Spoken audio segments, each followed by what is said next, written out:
What's going on, ladies and gentlemen? Hope you're all doing well. Welcome to tonight's tournament. So this is the new patch. Not really too many significant changes. There have been a couple. The big thing, of course, is Seekers. So apparently the Seekers of Slaanesh have been nerfed. They've had their hitboxes corrected to an extent. I mean, we're going to see. So tonight we are allowing Slaanesh to be played just to kind of test it. But there's a high likelihood they're still going to be insanely strong. We'll have to see. I'm going to be doing Chaos Dwarves. That is the plan. And yeah, how you guys doing? Welcome. All right. Let's get this all squared away here. See who our first round opponent's going to be. We are playing the Dowie. Yeah, well, we'll test them out in between games, Carl. Yeah, but for now, we're going to be playing in the tournament. So let's see who our first round opponent's going to be with the Dowie Czar. We have our new bolt thrower. That was one of the reasons why I wanted to try it. So we got Martinius, a very strong opponent. And let's see how this goes. So Martinius, this is going to be T. Toast this game and go find Martin. We'll see what old Martin's playing. Very, very strong opponent. Usually has very good builds. That's something I've noticed about Martinius is their builds are usually very on point. All right, so we got the invite sent out, and we're going to be experimenting. So for the maps, I think we do have picks and bans. It's Hashit's Oil Fields and the Brave Valley. Okay. Those are going to be the maps. What's going on? Welcome. Yeah, Doomdrake, we got you, man. What's up, Mr. Mike? How you doing, dude? Goblin Bolt Thrower. Yeah, I'm going to throw in some of my builds here and see how they do. I don't think that like Bolt Throwers are like a faction-defining unit or are particularly strong or anything, but, you know, they get her done. Hey, Mike, all's good, man. All's good. Just been enjoying the old gaming life, man. Tomorrow, I do want to do Lord of the Rings. Tomorrow, dude, it was so hot today. I had to wait for later in the day to stream because it's like 100 degrees here today. Crazy stuff. Hellstriders had the same hitbox nerf, so I'm hoping they're more balanced now. That's really good because Hellstriders are a pretty cracked unit. A little bit unfair for sure. All right. Warriors of Chaos. Ooh, I actually don't remember how this matchup goes. This is a weird one. So we got the maps. Who's top of the bracket? We have myself, so I will ban... Okay, he bans Bray. I will ban... Do we want to play an Itza? Itza me. Itza. We will... Because even though Hashit's Oil Fields are cool, it's a really big map, although it is a bit of a shooting gallery, so that might be good also. Let's play Oil. So we're going to play the Chaos Dwarf map just because it's more interesting. And, you know, I'm not here to be super sweaty. I'm going to be sweaty in the games, but yeah, the Oil Fields, playing on Hashit's Oil Fields, I have to do it, you know. All right, so he joined as a spectator for some reason. I don't know why he did that. We'll get him back in here soon. Hashit's Oil Fields. It's like a big open map. Okay, why are the funds weird? The patch, did it change some stuff up here today? Oh, what the hell is this? Is this Ultra, default funds? That can't be right. Is it because do we have 3 teams? Add a player slot. Okay, Martinius needs to rejoin. Oh, it's because he was on my team. Okay, that should fix that. Great, now we're back to normal. I was like, oh god, did the patch screw something up? So we're going to be on the Dowie Czar, the Chorfs, and let's get our build going. All right. Do I still have my army blocker here? No, we need to get a new blocker. Okay. Properties, do that. And perfect. All right. Awesome sauce. You don't really need to update the map pack. Yeah, like you do when there's like a big patch, but this patch I don't think messed up the map pack. I think it's all fine. Oh yeah, we live in Southern California. It's very hot, so it's like 100 degrees, 90 something degrees. Not right now. It's cooling down, but okay. So what do we do in this matchup? That's the question. What do we have to worry about? Valkia is pretty annoying for sure. We have to worry about her. You know, okay, so there have been a couple people asking about team games. Team games aren't like the most popular thing in the world in this game, but I had the idea of maybe having our map makers design some maps to, what's the range on this? It's a 325. To design some maps that are basically designed for 2v2. So we could have like a 2v2 tournament, but we have like, maybe we make like 4 or 5 maps and we have them designed for team games, so they're bigger, right? Because like as it stands now, the current maps are a little bit small, I think. So tricky. We don't live near the ocean. Well, we live like 30 minutes from the ocean, but we live inland in a mountain valley, so it gets very hot here. Yeah, it gets very, very hot. Okay, so Hellstriders are allegedly nerfed. Apparently. We're going to see how that comes into play. That's partially why I picked a big map, so we could see this. Why don't you... Skullcrackers are good, but Iron Demons are better because of the shooting. The shooting on the Iron Demon, even if it can't catch something, it's going to be doing damage. Is the water boiling? Yeah. No. Foot Astrogoth. I mean, he has no choice. He has to waddle on his little dwarven legs. Oh, man. It's been so long. I feel so rusty. So what do we have to deal with? Is it going to be like Archeon? That kind of thing? Potentially like a Hell Cannon shooting at us, maybe. The Soul of Damnation isn't bad here either. You can use that. It has pretty decent dual purpose. Okay. So for our Lord choice, what's it going to be? Valkia the Bloody. Very, very annoying. That is for sure. She's elusive. Can poke. Foot Astrogoth. Yeah, he's good. He's good. He can definitely fight against most of the Chaos Lords if he has to. And Flamestorm's a pretty good ability, honestly. So you can get away with just casting that, really. Okay, but he's not as tanky as you'd think. You know, there were times when he was more of a raid boss, but he has come under nerfs. The Bale Taurus character is nice too. I mean, it can still fight Valkia and it heals. It's very, very disruptive. It's very expensive though. Zoltor on the Lamassu. Okay, now we're cooking. Zoltor on the Lamassu sounds right up my alley. Okay, let's get 2 of these. I think I saw this matchup the other day, actually. I'm pretty sure I saw it. Yeah, so that gives them that. It's pretty damn good. So I think we'll pay the troll toll for those.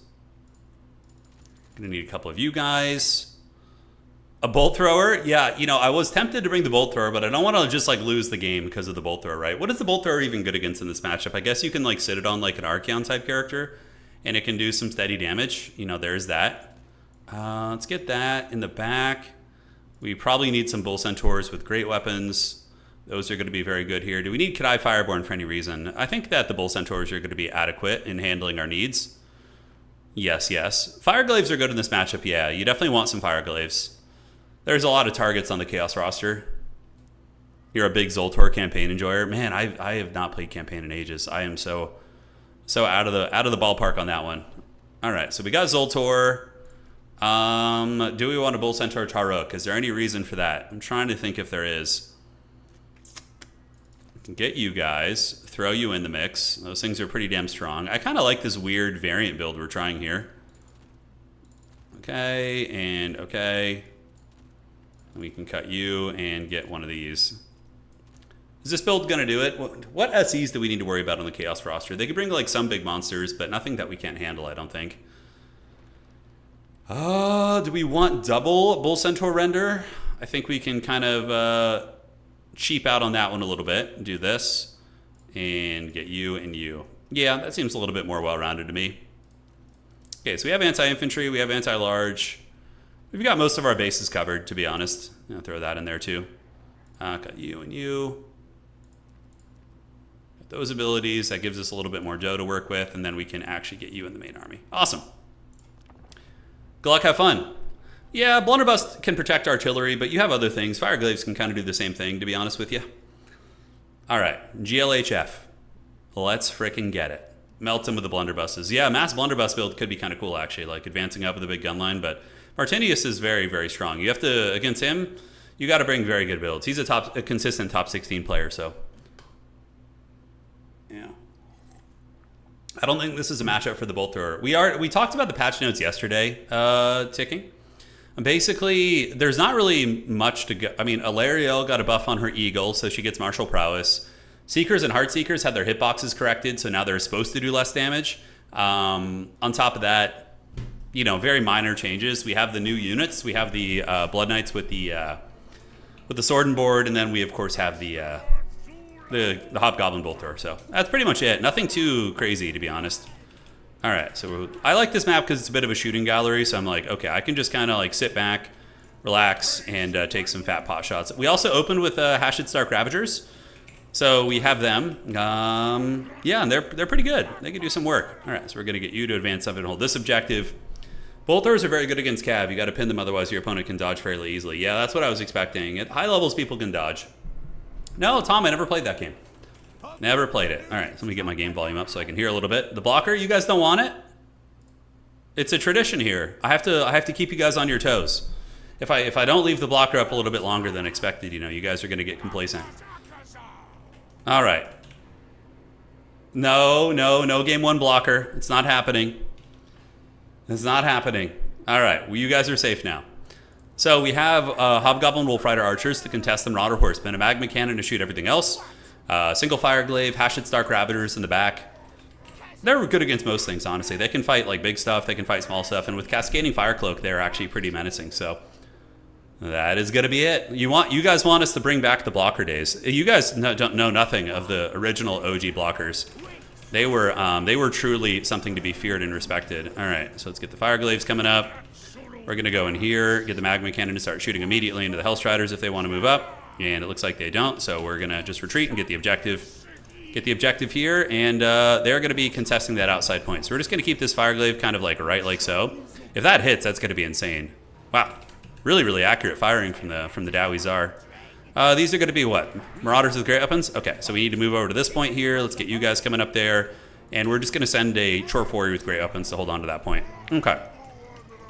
So that's going to be that. We're going to get you coming over this way, you coming over this way also. This is very much like a spatial control matchup where we need to control the space. We're about to get in range of the Marauder Horseman. That is a Tzeentchian Exalted Hero of Tzeentch. So he was expecting like the Bale Tor's character, it looks like. Yeah, he was expecting that. So we're going to get you moving over there. Poke in a little bit. Astro Chad can also do this. We're going to shoot you, and the Magma Cannon should start feasting now as well. All right, if he wants to come in, I mean, Astrogoth will kick that butt for sure. He's going to give him the biz. All right, Fire Glaive's going to be rolling up, and we do a lot of damage right there. Is that Azazel? I think Pavane of Slaanesh is banned today because it's like one of the most busted abilities in the whole game, so that's good for us. Magma Cannon shots, anything we want to be doing. We do see a Hell Cannon. Ooh, shooting at those guys. I respect that grind.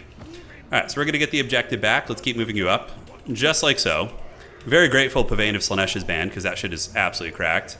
And Fire Glaives need to come around the back here. They can start shooting at Homeboy. We can pull here. The Lash doesn't really do much damage.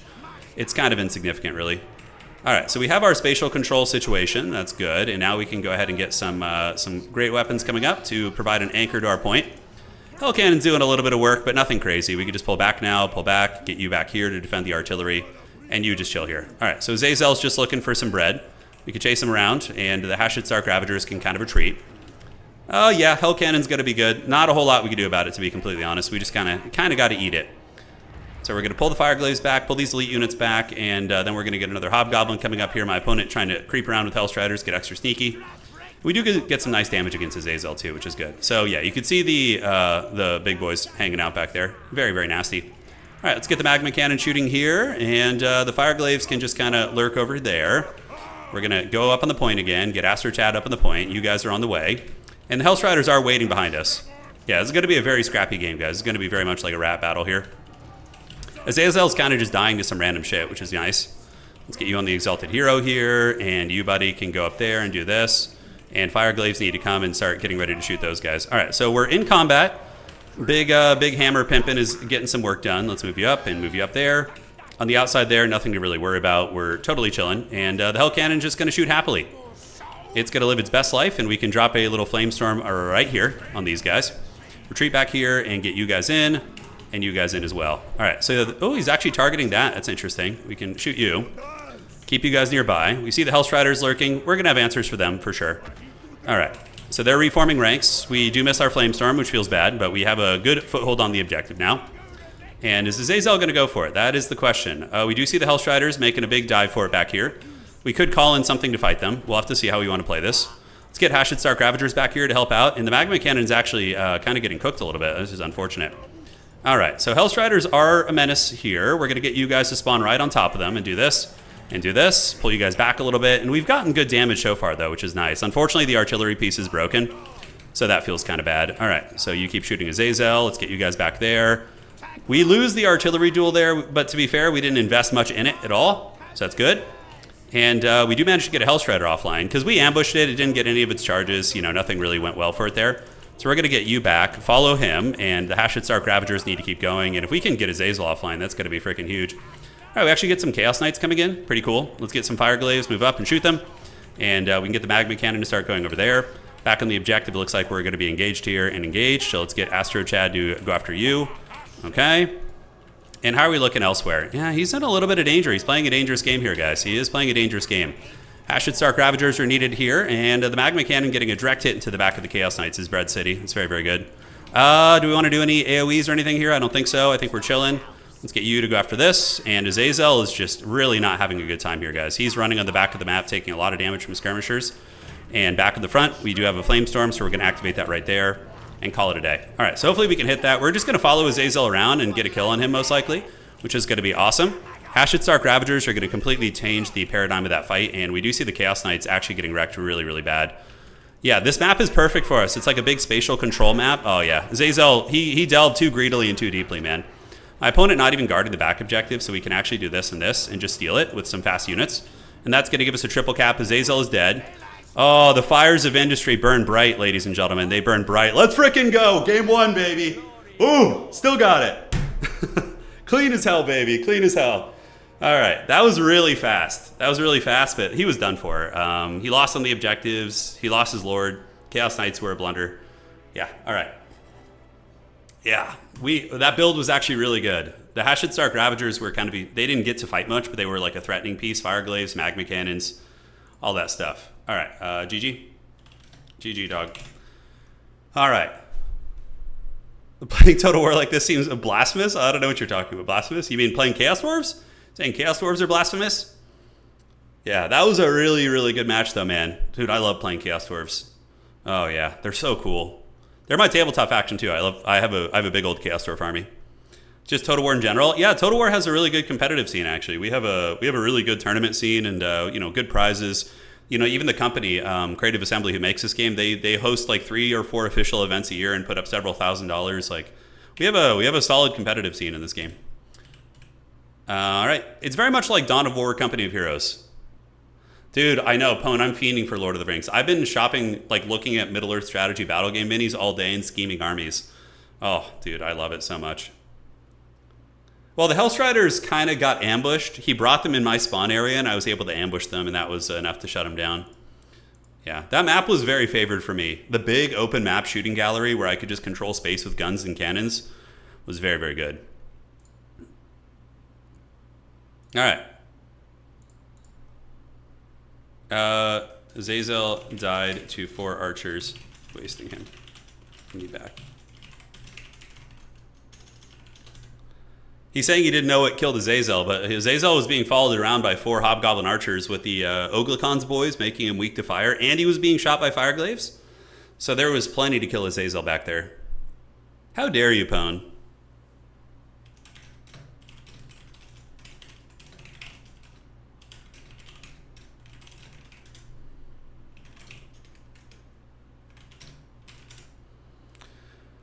Okay, awesome sauce. So we wanted to do a little bit of seeker testing. I don't know if there's any way to really like effectively test it. I need to see it in a practical application. Still love to see you get Grubby into some competitive play. I would love it if you would. I don't know if he... I tried to get Grubby into the Lord of the Rings multiplayer, but it didn't call to him. So yeah, I don't know if he wants to go deep in learning a new RTS, but I think he would enjoy this quite a bit. It's very, very fun. Yeah, there was no lake for Azazel to sing in.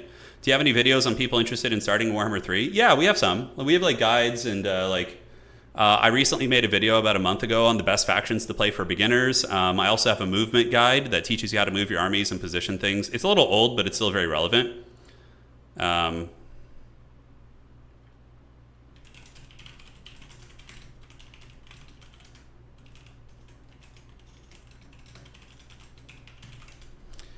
Okay, so just chatting with my opponent, and we can test out Seekers a little bit right now and see.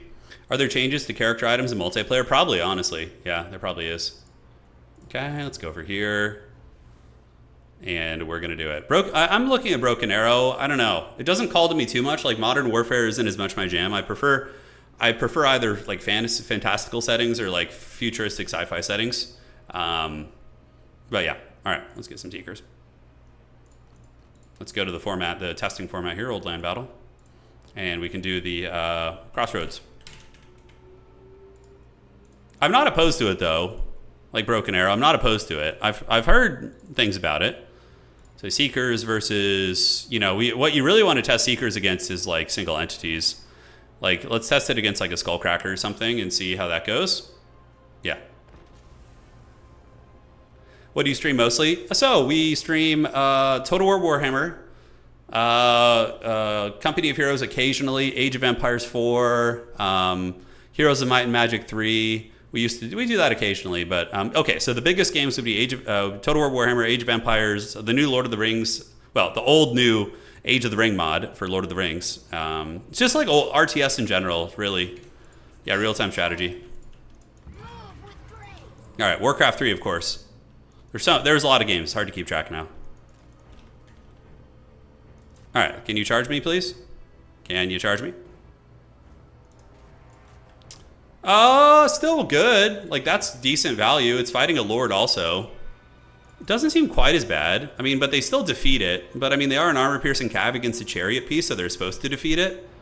Okay, I mean, I'd have to see a comparison side by side. That still seems very cost-effective. Like, honestly, Seekers still seem great.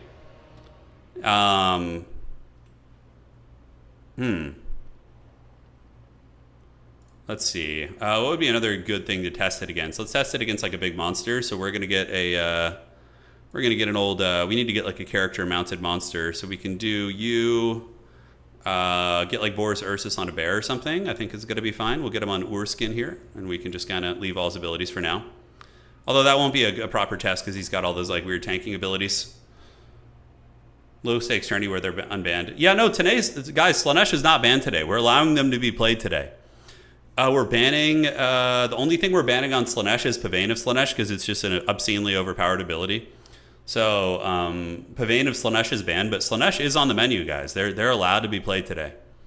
Yeah, they are indeed in the tournament. There are players playing Slaanesh. So there's a decent chance you're going to see him in top 4. Okay. Let's see how they do here. Okay. Still pretty damn strong. He doesn't die as quickly. Because before, Boris would die, but I mean, even still, Boris is like, although we cut all his abilities. Okay, so if we left Boris with his abilities, he would win this fight, which is good. It seems that they're a little better, for sure. Pavane, I don't know. Pavane either needs to get like Fate of Buna level Winds of Magic cost, right? Because Pavane right now is really, really cheap. Like if we look at the Herald of Slaanesh, with shadows, Pavane only costs 14. If Pavane costs like 22 Winds of Magic like Fate of Buna, then because Fate of Buna is something like you click and it deletes a unit basically, right? But you're paying a shitload of Winds of Magic, and healing can kind of counter it. Pavane basically pulls a unit to its demise, including lords. You could also make it so Pavane of Slaanesh cannot target lords and heroes.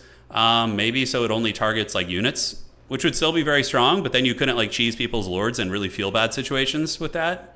I don't know. I'm just spitballing here. I haven't really done a lot of thought about it, but it's something to think about.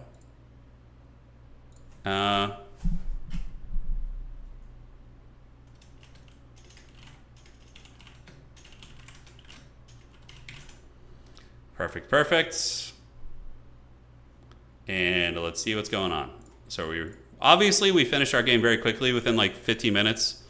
I think it's going to be a hot moment before the next round starts. Maybe another 10 minutes, give or take, yeah. Did he give Blake his point? I will help Subutai admin this tournament. I got him covered. The Forbidden Rod is bugged and costs more than it should. That's fine. It'll force people to play a little bit differently than just abusing Forbidden Rod over and over, right? All right, where's Blake at? Blake. He's here somewhere. He's lurking in the shadows. All right. Can we see your minis? I don't have any photos on hand right now. Yeah, I just finished organizing the old Gondor army. I need your guys' help. What? So I have one army in Middle Earth strategy battle game, which is the garrison of Ithilien. So it's basically the Rangers of Ithilien from the movie. So I use some Knights of Minas Tirith, a ton of Rangers, Faramir. And if I'm playing casually, I'll get like Bilbo and, Frodo, Sam, and Gollum. But I can't decide what army I want to start next in Middle Earth, because that is the game that like it's just timeless, And a new edition came out. I really want to start I've been having a ton of fun playing the Haradrim in the Middle Earth strategy battle game, so I'm like kind of interested in seeing what they can do, but also Isengard. Does anybody have any suggestions for like really fun to play armies that aren't elves in the Middle Earth strategy battle game? I just don't care for playing elves. They just don't tickle my pickle. Yeah, no more stealth rod. There will be some stealth rod polishing. It'll be going down. Okay.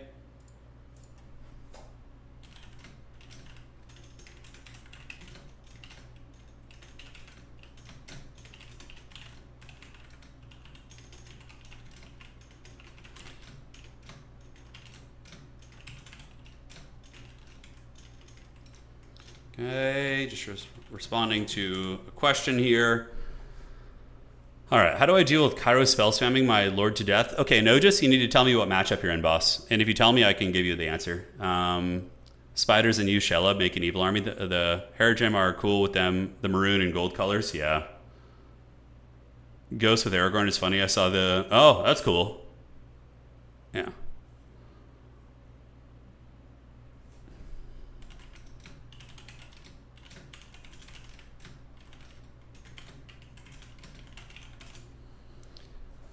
All right, outstanding. No more stroking in the bushes, you guys. You guys are out of control, man. You guys are out of control. So what we can do actually is we can save this. Hey, General, you got rolled. It's okay. A lot of people get rolled in the first match of the tournament, and then from there, round 2 comes around, and then you get somebody else who lost, and you start to get better games.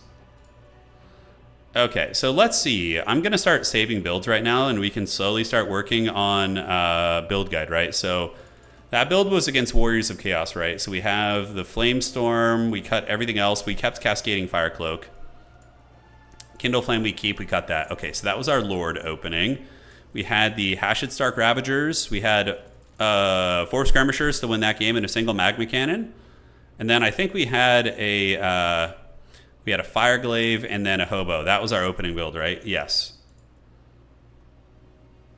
You think the Dunelendings are cool? I don't think they're in the game anymore. Yeah, I think they got removed. This edition, they removed a bunch of old models, which is a shame. There was I wanted to play like the Haradrim or Harad Waith with the Nazgul, the Betrayer. He looks. I mean, you still can, but it's like Legacy, some shit like that. So I don't know.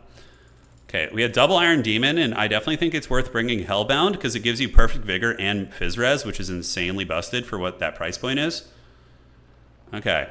I haven't tried Mechabellum yet. No, it is on my like real far back burner to give it a try at some point, but... Alright, so we need a second Fireglaive. We had some great weapons. We had a great weapon, this guy, and this guy, I think, and then, yeah, we had a little bit left. Okay. So this was our build that we had. Right, this was our build here.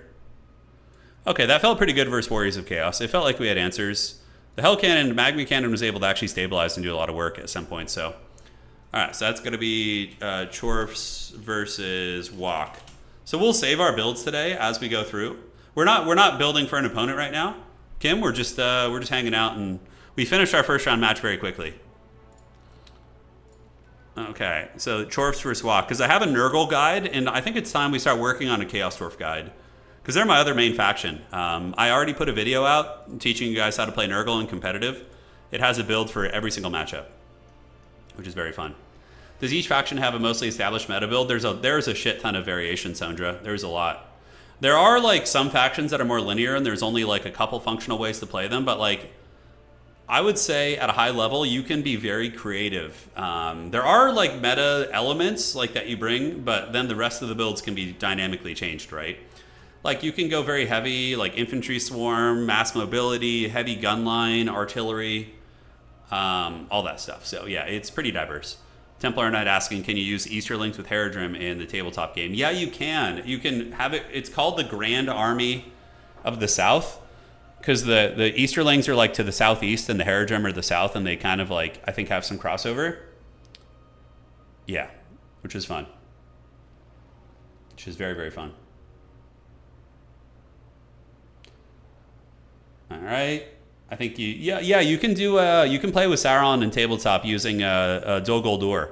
So you play him as the Necromancer, and the way that list plays in tabletop for Middle Earth strategy battle game is you get Sauron the Necromancer, and then you get his Nazgul in a different form. They have like plate mail armor on and look like ethereal and stuff, and you resurrect them nonstop. So basically, the list is like, can your opponent do enough damage to burn through your Nazgul before he just keeps resurrecting them and keeps getting value. So that's my knowledge. I've been doing some reading up on the different armies.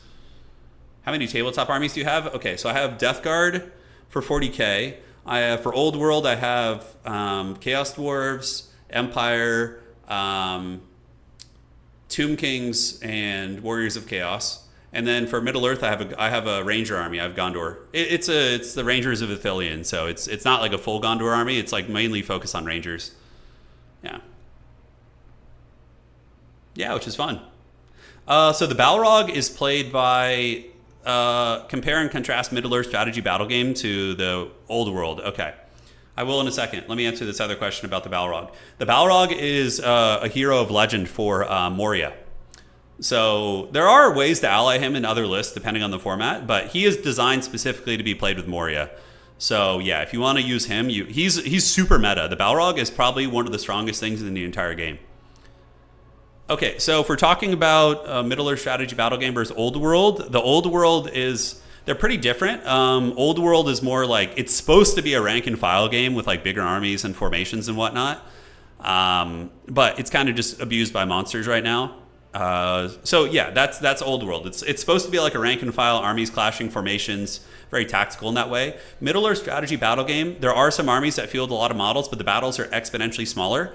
More of a skirmish game. Granted, you can play some armies that have like a lot of units, but typically you're not going to be seeing a lot of units on the table. You know, you might have like an Isengard army with like 20 orcs and a couple characters, and then like some support pieces. If you're playing like Goblin Town or going bananas, you can go absolutely apeshit with like a ton of models. But there's some armies that literally have 10 to 12 models on the battlefield. If you play like the Grey Company or like Nazgul, you can have like just a super small hero-based army. I would say right now, as it stands, the rules for Middle Earth strategy battle game are way better than not the rules, but the balance of Middle Earth strategy battle game, at least in my anecdotal experience. But I play casually. I don't play tournaments there, so I don't know. Old World is just super dominated by character-mounted monsters, which just makes everything else null and void, basically. Unless you just have uber cost-effective rules. Yeah, it's really fun though. Honestly, Middle Earth strategy battle game, it's probably my favorite. It's like that and 40k are my favorite tabletop games I've ever played. The only issue with Middle Earth strategy battle game is finding people to play with. Right, it's not as popular as 40k. It's not as popular as Sigmar or Old World. It still has a very active niche community in certain parts of the world, but where I live, it's a little trickier to find people to play with. So that's been my biggest gripe with the game, is just finding people to play with. But the Balrog is really good. He's a beast. Yeah. Okay, we got one game still going, and then we're going to be going to the next round. So that should be that. We can look at some of the minis if you guys want to see the Grey Company. Let me show you guys. Okay. Alrighty, where's this? Okay, so we're gonna bounce over here. We're just waiting for the next match right now, so we got a little bit of time. Okay, desktop capture, there we go. Okay, so you can go to the Games Workshop website and you can look at all the armies based on the different settings. You have the Lord of the Rings, the Hobbit, and the War of Rohirrim. You can mix and match all these, by the way. So like, even if you have an army from the Hobbit, you can play against armies from the other settings. So it's not a huge deal, but like if you wanted to play, let's say somebody wanted to look at Moria, right? So we can look at Moria right now. So we go here, you go to this, we go to Moria, which has a pretty small army. But yeah, you can bring drakes with Moria, like dragons and stuff. You have some like hero characters, you have your goblins, cave drake, here's the Balrog over here. You have a cave troll, you have Moria orcs, you have the Watcher in the water. Most of the armies are kind of, Balrog with a shit ton of little gremlins, right? And when some of that, no. So that's the Balrog. The model looks pretty cool in tabletop. It's definitely a little retro, but still holds up quite well, I would say. And if you want to play, Isengard, for example, we can take a look. And here's like the Isengard battle host. You're gonna get a ton of Urukai, various types. You have the sword and shield, you have the pikemen, you have Urukai scouts, which are like faster kind of hybrid units. You have Saruman on horse and on foot with his Palantir, and then Grima Wormtongue. This is actually a pretty good army. Like, if you just buy this box, this is like a good starting army, and you can compete pretty quickly with that. And if we go and look at, Mordor, for example, Mordor has a shitload of stuff. You got Gothmog, you have the Nazgul and the Fell Beasts, you have the Urukai from Mordor, the Black Riders, you got Old Shelob if you want to use her. This is almost a full army, by the way. Like, if you just buy like these Nazgul and slap them in with like, this is like almost a full army. It's a much more cost-effective game to get into. That's for sure. It's still not cheap, but yeah. So Mordor can field a lot of stuff. Like in Mordor, I'm pretty sure you can use the freaking like Mumikills and stuff. You can like ally them in. Yeah, the rules are good. Problem with EW, monstrous creature, and vehicle creep because the cost per. Okay, yeah, got it. Serpent Horde is pretty cool. Easterlings have their own army, which is rad. So if you want to play the Easterlings, they have a very, very cool aesthetic. I don't know if Grond is actually in the game, but yeah, these are like Easterling warriors. If you go south, you can see. I accidentally deselected that. Let's keep looking at Easterlings. Yeah. So you have the Dragon Emperor of Run. You have the Black Dragon Warriors, which are like their elites. You have the Cult Acolytes. A couple named characters, some cavalry. You have Cataphracts. I think they're down here. Yeah, the Easterling Cataphracts. They look really good on the table. They really do. And, the good guy factions have some dank models, too. I mean, if you go to the Lord of the Rings good, where is that? So we can go back here real quick. Grond, you guys want Grond? Grond is only in the computer game, unfortunately. You're not going to get Grond here, I don't think. I don't think Grond actually exists in this game. Lord of the Rings good. Yeah, so this is like, if you guys get this batch here, this is like a full army. This is like, I think this is like almost 500 points. So you could just play the Fellowship of the Ring as an army if you want to. You get Gandalf, you get the whole crew, which is a sweet deal. Like, and if you're just playing with your friends for flavor, it's like super fun to just have them fight. And the rules are really interesting and cool on all the characters. You got Baragron, you got Boromir here, you got Elrond, you got Treebeard, the Mighty Ent. The new Treebeard model is pretty cool. Yeah, it's actually much better. So you got Treebeard here. He's like up there looking big pimping. That's actually a really good model. The old Ent models were horrific in this game. All right. You could literally just make a Grond and have it move through your army. Okay.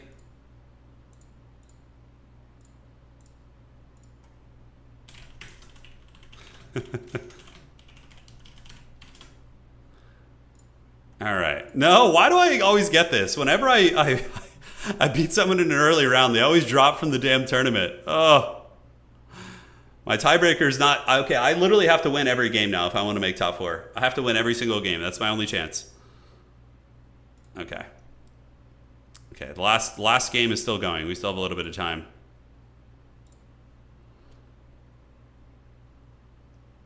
All right.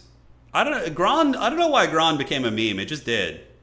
It just happened one night. I don't know what the circumstance was for that, but yeah, they must be having some match. Yeah. I don't know what the hell is going on there. I have a couple hobbits in my tabletop army. I have Sam, Frodo, and Gollum.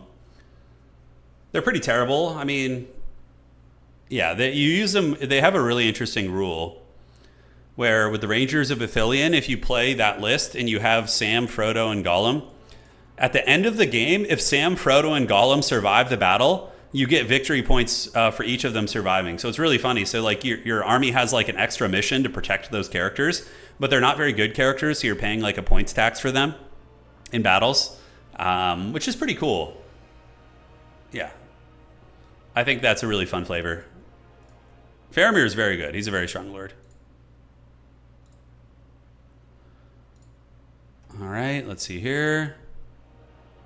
And waiting to see. Yeah, you can use Gollum. He has he's not good. He's all right, I guess. He has an ability called Strangling Fingers, where he like literally tries to strangle someone, and that's his thing. That's like all he does. Do you think the new Blood Knights are going to be good? Let's take a look. So if we go to the Blood Knights here, where are they? Vampire counts. Yeah, so Sword and Board Blood Knights, yeah, I think they'll be good. The fact that they have 16 bonus versus infantry is quite nice. I think if you're playing somebody who knows love to spam infantry, these guys could be pretty cost effective. But, you know, I don't know if I'd bring them. The Blood Knights are also already good at killing infantry, but 16 bonus versus infantry is really, really high. We can actually test them out real quick. Let's get into this. Okay, and let's do that. And perfect. Alrighty, and did my opponent drop yet? Not quite. Okay, they're gone now. Gone with the wind. All right. 54 MD is insane. Yeah, it's very much like Knights of the Black Rose. That's kind of their jam-a-lam. I'm curious how they'll do versus like an armored infantry unit. So let's get them against like a Chaos Warrior. I just kind of want to see how this works out. We'll load in real quick. And had great success with them. Yeah, Anticity could have great success with a lot of things, though. The question is, how will the average Joe do with it? Do they also have the hunger? I think they do. Let's check. Hellstriders, I played them just now against Hellstriders. They didn't seem crazy strong. Do they have hunger? Yeah, they do. So they heal. That's pretty good. What's the heal on it? 0.10? Okay. They look cool as hell. Love to see vampire counts getting a little bit of love. Yeah, 54 and they have the hunger. I mean, that's not bad. That's really grindy. Okay, so charging to Chaos Knights, getting to combat, or Chaos Warriors, and they even have standard die. That's actually pretty good, because if the Chaos Lord wasn't here, then they would not be taking much damage at all. It's really the Chaos Lord doing all the heavy lifting. And look at that. They're even, like, one invocation is going to be uber cost-effective on these guys, so we're going to drop it like it's out on them. Yeah, that's pretty good. I mean, I like that. They butchered that Chaos Warrior unit pretty quickly, and without the Chaos Lord there, they wouldn't have taken any damage. And now they're going to be able to kill the Chaos Lord. They're not even an AP unit, really.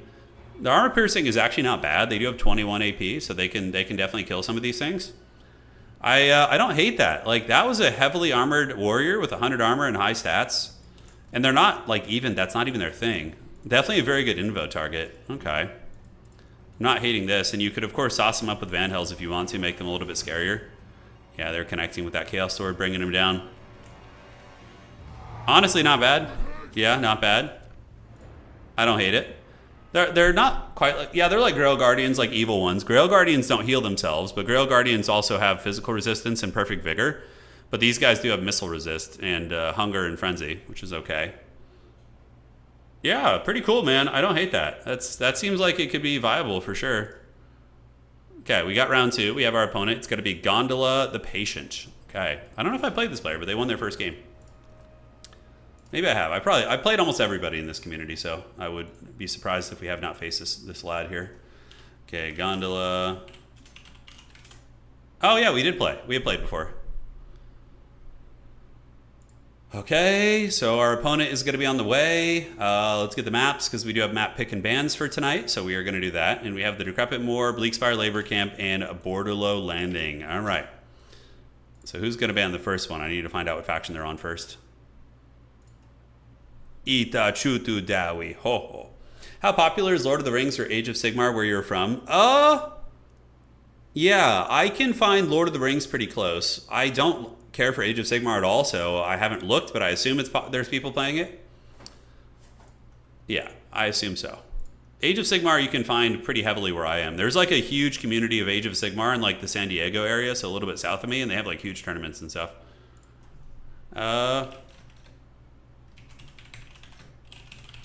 Checking to see what my opponent's playing, and I believe they have the first ban on the maps. They do. All right, all right. So what is it going to be?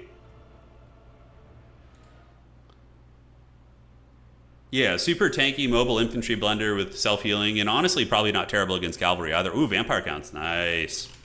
Okay, you're banned. So he's getting rid of the Bleakspire Camp.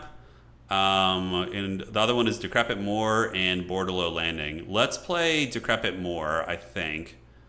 Decrepit Moor is pretty open, which is good for me. Yeah, we'll play Decrepit Moor. We play Moor. Good luck, have fun. All right, so we got vampire counts here. He's going to be using the new Blood Knights, maybe. Ooh, scary. Very, very scary. All right, what's the over-under on us leaving the screen blocker up for the entire stream? You know, if you can't find like tabletop games where you are, you gotta like just think of Field of Dreams. You know, if you make it, they will come.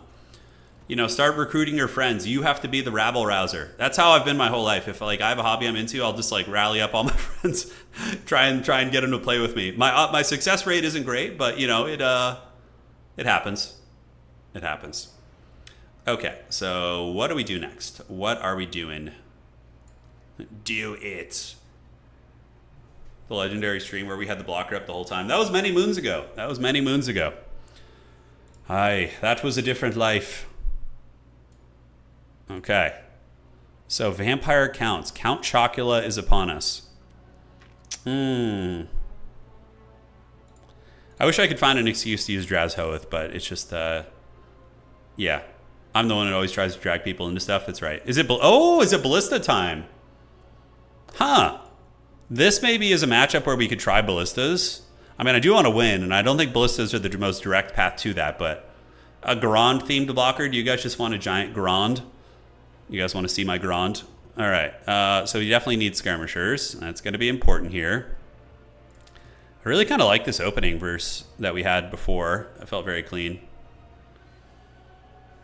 You got your friends into League, and that was the most damage you had ever done to your friend circle? Oh, no. Oh, no, not like this. All right. Choices. No, I don't know if I want a foot character. Probably not. I think we're going to go for... I think you have to kind of go Sorcerer Prophet here. They're just too good to pass up on. So we're going to do this and this. Yeah, cut all that. And then we're going to get you up on that, which looks fine. All right, so that looks good. And in the back, what do we want to get? Definitely need you guys. A little bit of this action is going to be nice. That looks fine also. Okay, so then what sort of infantry do we want to bring? Probably... Does he bring Graveguard? Probably bring some Graveguard, right? You can go elite infantry in this as well. You definitely can. I think 2 of that is enough. Sorry, guys. Just fine-tuning things here real quick. Getting everything good to go, nice and set up. Do we need a Bull Centaur render? I think having one is always good. I mean, even though the Fireborn are kind of just good against even the big targets in the Vampire Count roster. But yeah, Bull Centaurs, they get her done. Okay, so then we can do 2 of these guys instead. Very low leadership, but it is what it is. This isn't a very experimental army. I don't know if I feel super confident in it, but we're going to see if we can make it work. We're going to see what the rock is cooking. All right. GLHF, let's break it down and let's have some fun. You want to get in a tabletop to play Golem? I don't think that you'll have as much fun as you think you'll have, because Golem is very weak. He dies very quickly. He has like one like burst of energy where he can do some damage, but then he doesn't. He's not like a big powerhouse combat character, right? He's definitely not. Yeah, there's a lot of great armies to play though. I mean, there's so much flavor. Okay, so the Decrepit Moor is going to be the map. Big open field, sort of. Yeah, most of the objectives are kind of open here. We just fight over the far side here. But you could play a Shire army. You can totally play like hobbits and stuff. It's very much an option. So we got our skirmishers. We have our Sorcerer Prophet. And bolt throwers are going to be probably... how do we want to do bolt throwers? I think we advance them up in the middle here and have them go that way. We didn't have the screen blocker. I know. Are you guys proud? Look at that. We've come up in the world. We have Hashit Stark Ravagers. I feel like they're a really underrated unit. And bolt throwers are going to move up as well. All right. Golem's got that crackhead energy. He does. He certainly does. All right, so we got Hobgoblin bolt throwers. We got 2 of them here. My opponent has a huge army. I have no idea how this is going to go. Shire Militia is super funny. Yeah, you can play hobbits. Just like in the... dude, the computer game for Age of the Ring is so good, by the way. It's so freaking good. Do we want to do a 2v2 tournament in domination mode with like custom design maps? I could host a map making contest, which is for 2v2. We could get some cool stuff probably. I think that would be nice. I mean, the lag is a bit of an issue, but All right, so we got this Strigoi Vampire Lord looking big pimpin' up there. Bolt throwers are going to head out, but we can just follow him around with these guys, I'm thinking. And the Hashid Stark Ravagers will also do their thing. All right, so here they come.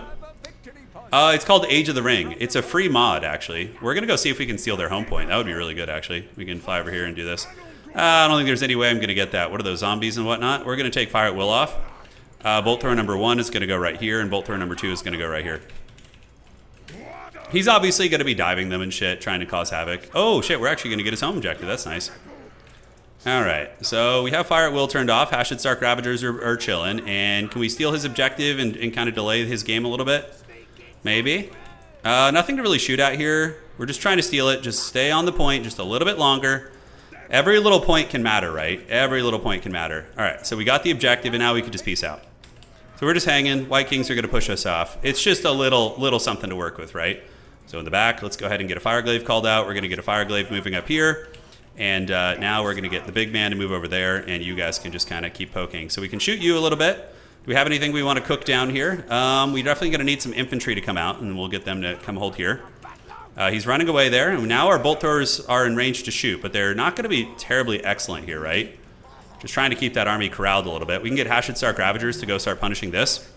And we're going to save ammunition on these guys, because we don't want them just shooting trash units, you know?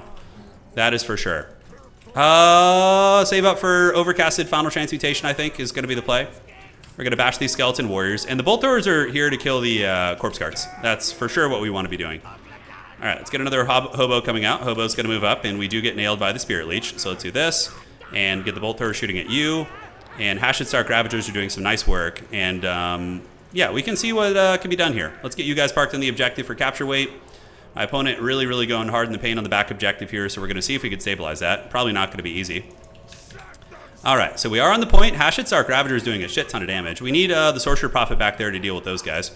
Corpse Cart can get shot. Let's switch the Bolt Throwers onto you now. Just try and finish him off. And I think we're going to have to yield some objectives and just play value here for a minute. Calling out Fireglaive is maybe not my finest moment. Yeah, so we're going to shoot the Crypt Ghouls there. Sorcerer Prophet's going to come back here, look for a Final Transmutation. And we need Kadai, like, really bad. Oh, my God. Hashid Stark Ravagers are going bananas, though. Jeez Louise.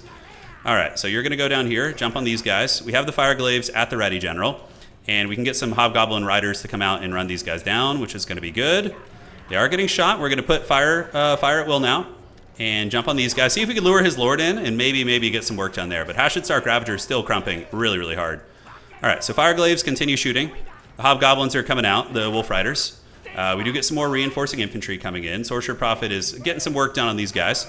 Yeah, a little something, a little razzle-dazzle ain't bad. And he's going to come in now, but this is where we get the Final Transmutation on his Lord and punish that entire army there. Basically, we were just laying a trap, so that's how we roll. All right, let's get on the zombies. Hashid Stark Ravagers are clearing up, and we got our guns online as well, which is good.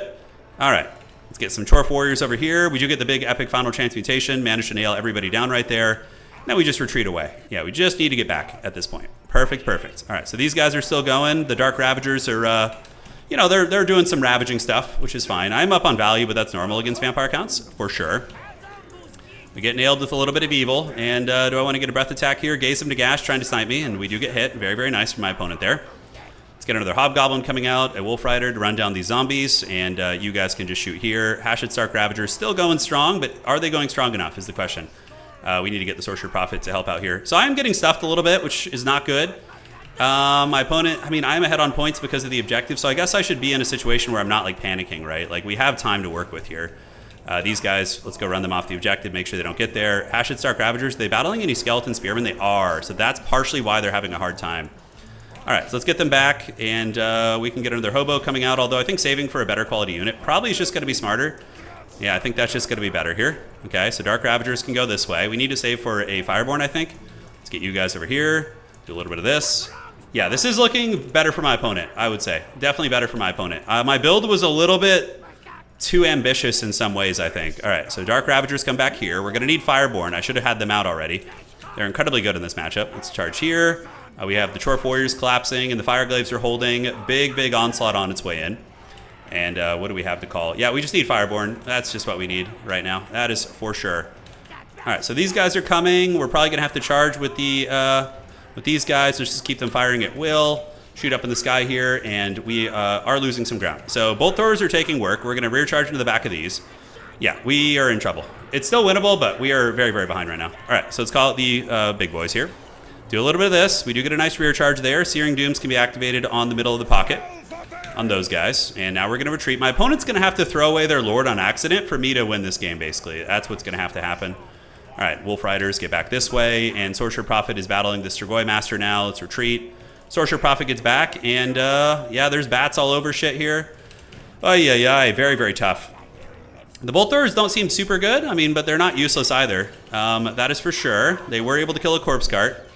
We needed just mass Fireborn and elite units, and this would have been like an easy steamroll, but we did not do it. All right, let's get you on the point, threaten that one a little bit. We're going to get our Sorcerer Prophet back, and this Bolt Thrower might survive, which is nice. Fireglaves, of course, doing their thing.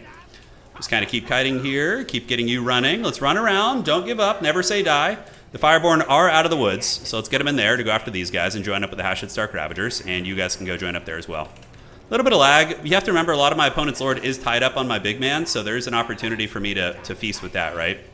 Let's go ahead and drop the artillery crew and run away here. Yes, let's get you guys back. Keep you guys bashing.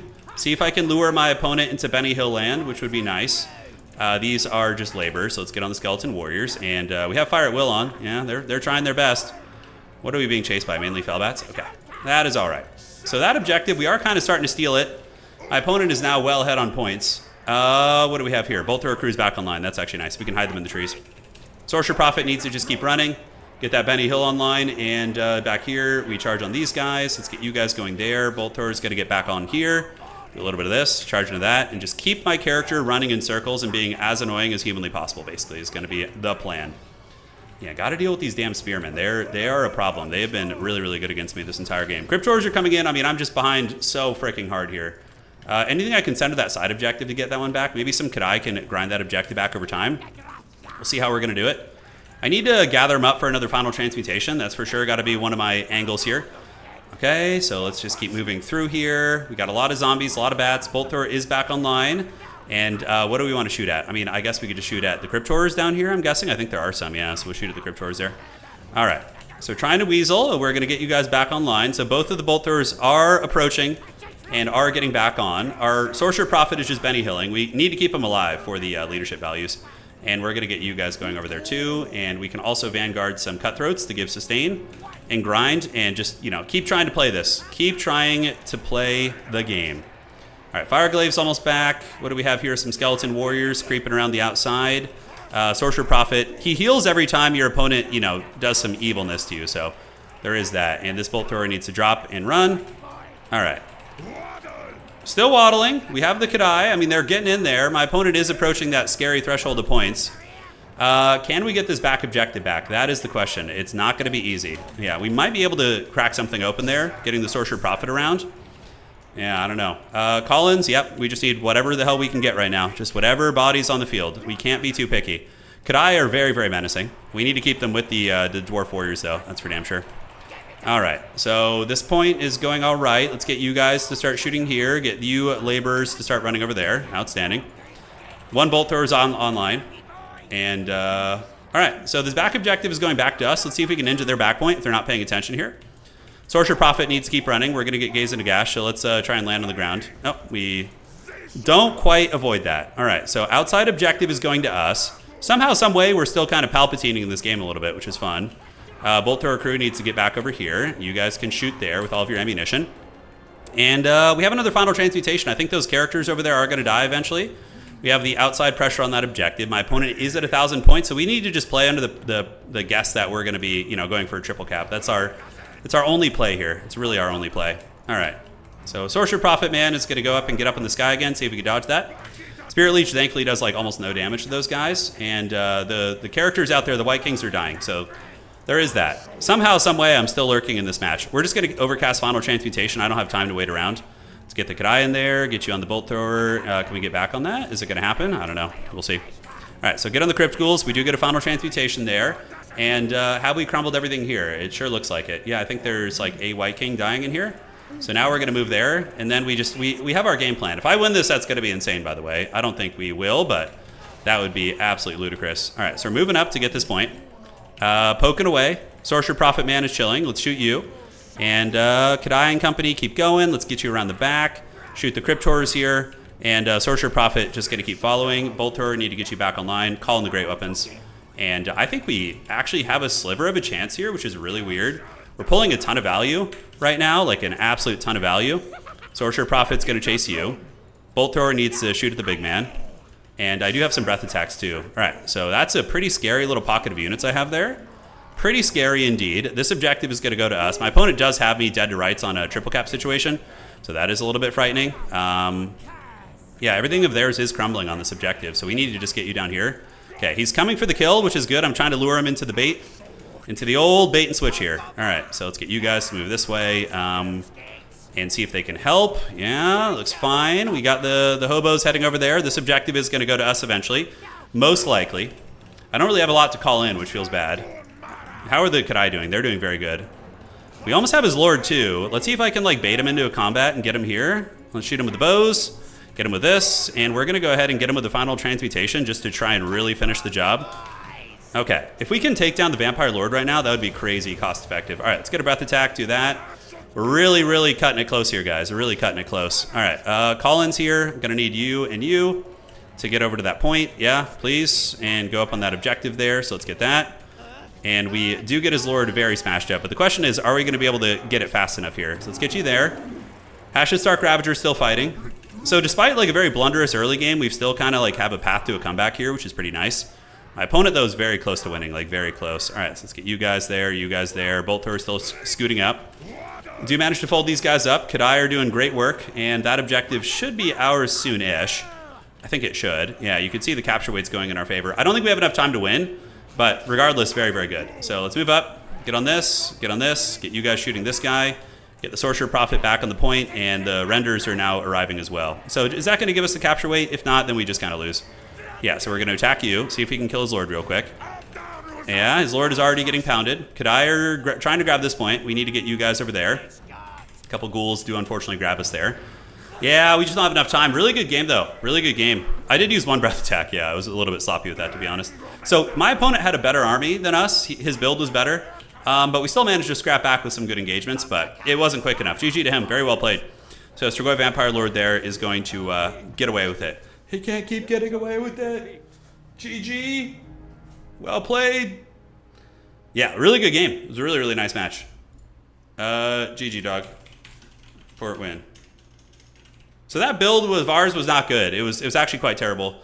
We just need to use Kadai. Yeah. We need Kadai. Like, that was just such a bad build. Like, a Kadai will just steamroll this whole army. A couple of Fireborn. Like, the Bolt Throwers were a trap. They weren't good. They barely got any value. It's just the classic Bolt Thrower experience, right? So, if we're really, really going for the dubs, yeah, the final transmutation would have been better on the blob. You're right. You're 100% right. Correct. This is what Chorfs look like without trains. Has nothing to do with trains in that max-up match. You don't even need trains that much against Vampire counts. I mean, they're good, but... you just go, could I Fireborn to what countered the roster? So I just was trying Bolt Throwers, really, you know, and that's what lost us the game, I think. If you just go with like an infantry core backed up by like probably like 3 Kadai, like you, or 2 even, and then 1 in reserve, like they're gonna have problems, I think. They're gonna have problems. Like something in this, yeah, Bolt Throwers or Game Throwers, for sure. They were terrible. And they like I allocated so many resources into protecting them instead of playing the objectives. That cost us bad. Okay.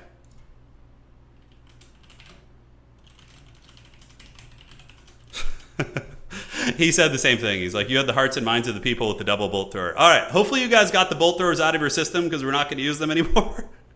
Probably not. Yeah. The Kadai, though, you could see the game shifted when those things came in. Absolutely. All right, so let's see what's cooking. How are we looking in the rounds?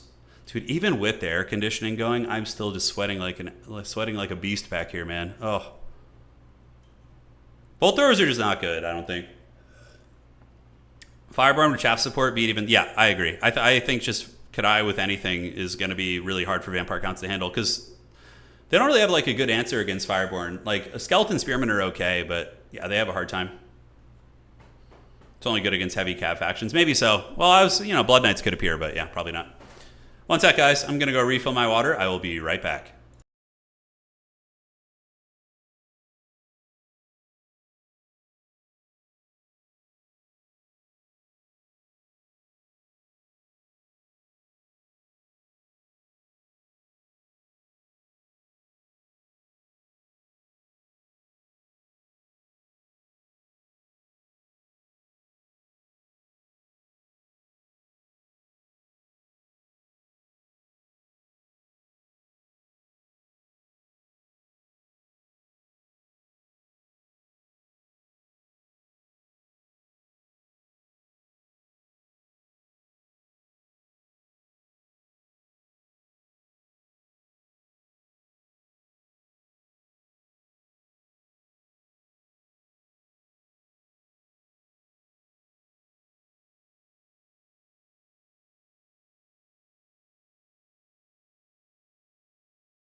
All right, we're back. What did I miss? Anything crazy happen while I was away? I don't think so.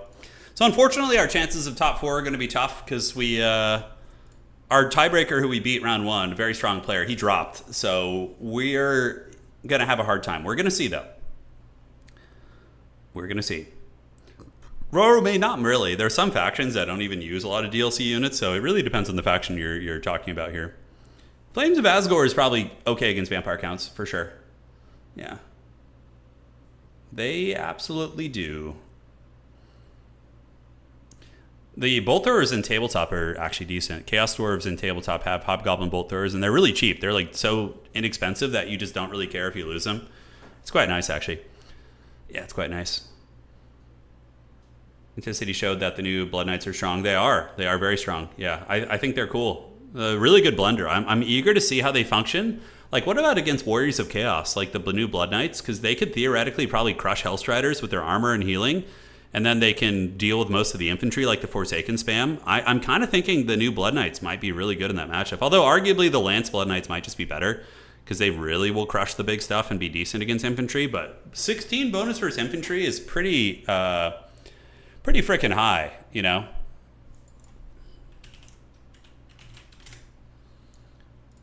Okay.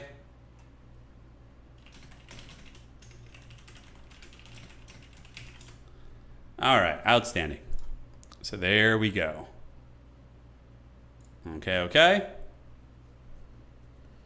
Lance does not have... I'm pretty sure... Let me see if there's any like stat differential between the new Blood Knights and the old ones. Okay, they both have Frenzy. No, they have the exact same shit. They have Frenzy and Hunger on both of them. It's not like one of them isn't hungry. They're both hungry. They're just literally a different weapon, so they'll keep all the vampiric qualities. Yeah, nothing different there. Hey, I hope you're doing well, Peeling. Hope you're doing well. They are one and the same. Yeah, so a meta dwarf against... Okay, you guys want like a build that could probably beat vampire counts consistently? That isn't a shitty bolt thrower build? Let's get it. All right. You can go lead infantry in that matchup. They actually work okay. Like 1 unit of Ironsworn, if you want to be cheeky, isn't a bad idea. And then you can get like 4 of those guys. 3 is probably adequate. 2 of these guys out of the gates. Sorcerer Prophet, I think metal is really good there. Fire is also excellent for clearing out mass amounts of chaff, but punishing blobs is really effective too. But you could do either, really. So just like a Sorcerer Prophet for now, we'll just do metal. So we'll do like Searing Doom. Oh, but man, the Lore of Fire synergy with the Kadai might be just too good to pass up on. So we'll do Fireball and Burning Head. All right, so healing, you want Kindle Flame, Bale Taurus, and from here, you could probably just go with those guys and then get like 3 of these archers, which are just uber cost effective. Is there any way to squeeze in a little bit more here? We could do like a sneaky get instead for Vanguard capture and get a 3rd one. Doing better than Cadians. He let the freezer stay open for 6 hours. Oh no. Oh, roasting your brother. Throwing him to the dogs, I see. The pain train, yeah.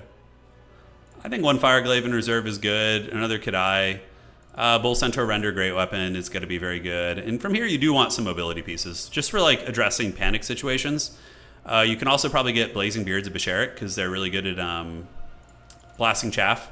2 units of Chaos Dwarf Warrior great weapons in case there's Graveguard. And you can mix in 1 Pain Train, probably. I think that would be fine. Do we want to give it this, the Perfect Vigor? I think that's always worth it. But then again, we're a little bit tight here. So we cut that. Get a speedy Vanguard boy. This would probably be the build I would lean towards, like something in this vein. That feels like it has tools to handle pretty much everything the vampire counts can throw at you. All right. We could even save it for now. We could do Dwarfs first walk. Dwarfs versus counts. We'll keep fine-tuning these builds over time. Yeah, so now we should have 2 builds for Chaos Dwarves here. So yeah, we have Warriors of Chaos and we have Vampire Counts too. All right, so let's see how we're looking. We can even work on builds for other matchups while we wait, but it looks like the round should be about over. And 2 lads still finishing. All right, so we're going into the next round now. It is time. I've seen so many builds for which I don't have the unit. So Roarmane, what DLCs do you have? I need more details. You want to play Demons of Chaos? Doesn't like the game 3 like just give you like pretty much all the Demons of Chaos stuff?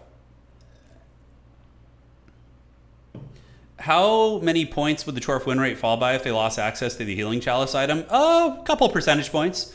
I don't think it would break their backs though, Max, because Astrogoth is really good. Astrogoth would just become the meta choice again. You would just see him in every matchup, basically. That item is incredibly cracked, though. It's very good. It's very, very good. Okay, so he hasn't advanced the next round yet. He has not. Dude, I can't believe my tiebreakers have been doing me dirty. I swear to God. I'm going to, like, signing up and dropping from tournaments right away. It's so troll. It's so troll. High Elves rule the world. How are they doing today? You think the High Elves are going to win? Yeah, Changebringers are DLC. That's right. They're pretty important. But Roarmane, if you play like Tomb Kings, Vampire Coast, Chaos Dwarves, like all these factions, like you don't need any DLCs to play any of them except the one that you buy for the faction. Those are very good ways to get into it. Norska, for example, is always very cost effective. So there's a couple to work with there for sure. Yeah. Absolutely. I have to say though, guys, it's really nice not having to freaking admin this tournament and just like get to chill and chat. Oh, it's so nice. It is so good. Dan.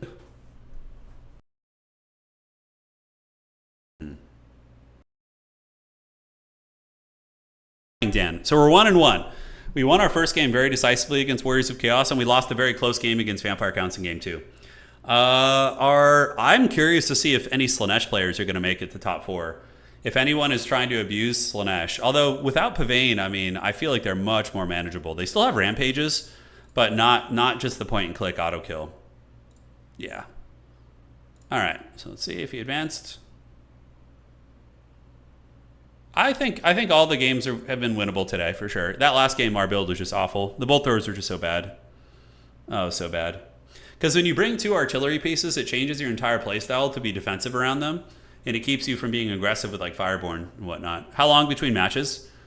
I'm the dwarf player in this tourney, and my tummy is not being nice. Yeah. I mean, if you need to drop, that's fine. If you're not feeling good, you just hit up Subutai and let him know if that's the case. We're about to have a match here. Right now. It's not my tournament though, so you need to go to the admin, which is Subutai. Yeah. Any desire for more Jarfall? I don't know. It's a fun game for me to play as like a one-off, but it's not something I see as like a regular thing here. Yeah. Anyone's audio dropping out? It shouldn't be. Yeah, bolt throwers are just kind of bad in this game, honestly. Every faction's bolt throwers are terrible. They just don't generate enough value or pack enough punch. Subutai, is he here? All right, I just let him know the round's over just in case. Alrighty, awesome. Oh, that's cool. Graphic crossed. Thank you. Yeah, where'd you find that? Who made that graphic? Did you make that? Ah, somebody did. I'm not sure who. Very, very neat. Did Twitch just crash? Really? I don't see it crashing. I see everything seems fine. Maybe it crashed for you. I'm not sure. Hopefully not the case. Okay, we got our round 3. We're going to be playing the legendary B6. Very nice person. They're also one of our newest tournament hosts. Okay, so let's get B6 in here, and we'll do it. Okay, so that's a game, and they're going to be doing the map bans. So I don't know what they're playing yet. Let's jump out. Join with the code here. 1, and there we are. You made a new friend? Well, I'm glad to hear that. That's what we're all about, man. I'm loving Battle for Middle-earth 2, though. The Age of the Ring mod has been so freaking good. So Chorfs against Skaven is a weird matchup. It's very strange. It used to be horrifically favored for Skaven against Chorfs, but there might be some new tricks. Am I having any bitrate drops? I'd say a little bit, but it seems fine. So Chateau is being banned. We'll play Cave. All right, so we're going to do Skjallandir's Cave is going to be it. Twitch died. Is it back now, or... We're back. Refresh the stream. Okay, that's an issue on Twitch's end because I don't see any connection issues on my side, so it must be a Twitch thing. The Chad YouTube holding on. Your stream froze. I just refreshed it. It's weird. Yeah, give it a refresh. It should be all right. It's good on your end? Cool. Glad to hear it. All right, so in this matchup, let us see how we want to go about this. So... There are some forbidden techs here against the Skaven. There are some... Oh, God, they have a build ready? I don't like that. Oh, no. Oh, no. They're ready for this. 100%. I hate that. I don't like it when your opponent readies up right away. They're like, I'm good to go. Okay, so we get 3 of you guys. And aside from that, what's it going to be? We got the instant ready up for my opponent. That is certainly a portent of doom, if I do say so myself. This is a hard matchup. I might be getting sent to the pits of this tournament, actually. I was hoping for, like, anybody but Skaven. It's like, please, please, Anakin, no Skaven. All right, so... we're going to need a bunch of you guys in reserve. I think some of you guys as well are going to be pretty essential here against the little gremlins. Well, Frost, they might prove themselves because this is a really, really cursed matchup. It's not good. Oh, God, how do I win this? I'm thinking. I'm applying what they call the big thinking right now, okay? I think I have a suspicion of how this individual is going to play. I don't know. I don't know. They're just rats. They're not just rats. They're angry little Satan rat people. They're pretty gremlin-like. Okay, we got those 2. Could I Fireborn here? Kind of an interesting idea. I don't know how much I like that though. Okay, we got 2 of these. And then I do think we need the Pain Trains in this matchup. I think they're pretty good. At least 1 Pain Train, right? Because they cause terror. They can definitely rout Skaven positions. Guns against Skaven aren't very good because their Jezzails just punish you like horrifically. Like your guys are going to have a really, really bad time. How about a Bolt Thrower, guys? How about a Bolt Thrower? Is that the sauce that we need here today? Is it the Forbidden Bolt Thrower tech? I don't know. Could be. Lamassu is interesting too. Getting like a Lamassu character to just fly around and be annoying. Huh. So I think we're going to get you in reserve. Do we want a Fireglaive for any reason against Skaven? I think that's just terrible. Blunderbusses might be arguably a little bit better, but yeah, I don't know. Got you, do this. Get Guardian there, and yeah, we can cut that out. Okay, so for our final Disappearing Act, it's going to be a couple of these guys. Oh, man, okay. Go Pit Lord. I think Nick is right. My fellow Nick. My name is also Nick. Another proud Nicholas in chat. I'm just like staring at the screen, like zombified, trying to see if this Haggard build is going to work. Oh, boy. Well, whatever. I don't know. Oh, shit. We should change the banners for readability a little bit. So we're going to go with the Chaos Dwarf Rebels. There we go. Need Asmongold to beat the rats. He would befriend them. Are you kidding me? Right? Isn't that his whole thing? Like living amongst them and whatnot. I think rats are really, really cute creatures, actually. Anna and I have talked about this. We would like totally have a pet rat if they didn't live so short. It's like having a pet rat that you bond with and then it just croaks after like 2 years seems really, really rough. Hell Pit meta? We do see Hell Pits being played from time to time. We do. A Lamassu Doom stack. Oh yeah, that's the tech right there. He fights them for his food. Oh man, I like rats. I think they're really cool creatures, man. You know, there's a lot of those like rodents and marsupials and like rats and possums and like things like and squirrels that like people need to be more chill with those guys, man. They're such little homies, you know. Yeah. You guys want the screen blocker on the whole time? Well, not today. He had a dead rat as an alarm clock, apparently. I don't believe that. No freaking way. No way. My wife made friends with a squirrel. We had one in our backyard. That was her friend. It would like come and hang out and sit around and stuff. Unless they're causing diseases and stealing your food. Yeah. No, there's elements of that, you know. All right. So, waiting for our opponent to load in here. And we will be unleashing the fires of Hashut on our opponent. Playing this actually has gotten me a little bit motivated to go paint some Chaos Dwarves in the garage after this. I think I'm going to. I got a couple Infernal Guard fire glaives ready to fire up. God, I really hope we get a balancing patch and a balancing update for the old world soon. It's been so miserable. Every single tournament I go to in Warhammer the Old World is just dominated by shitty dragons and like monsters characters. It is so unfun. But I love the setting and I love the models and like the game at its core. It's just so bad. It's like, oh, it's so bad. Anyways, rant over. There's an albino squirrel on your block. That's kind of cool. Ita chutu dawizar.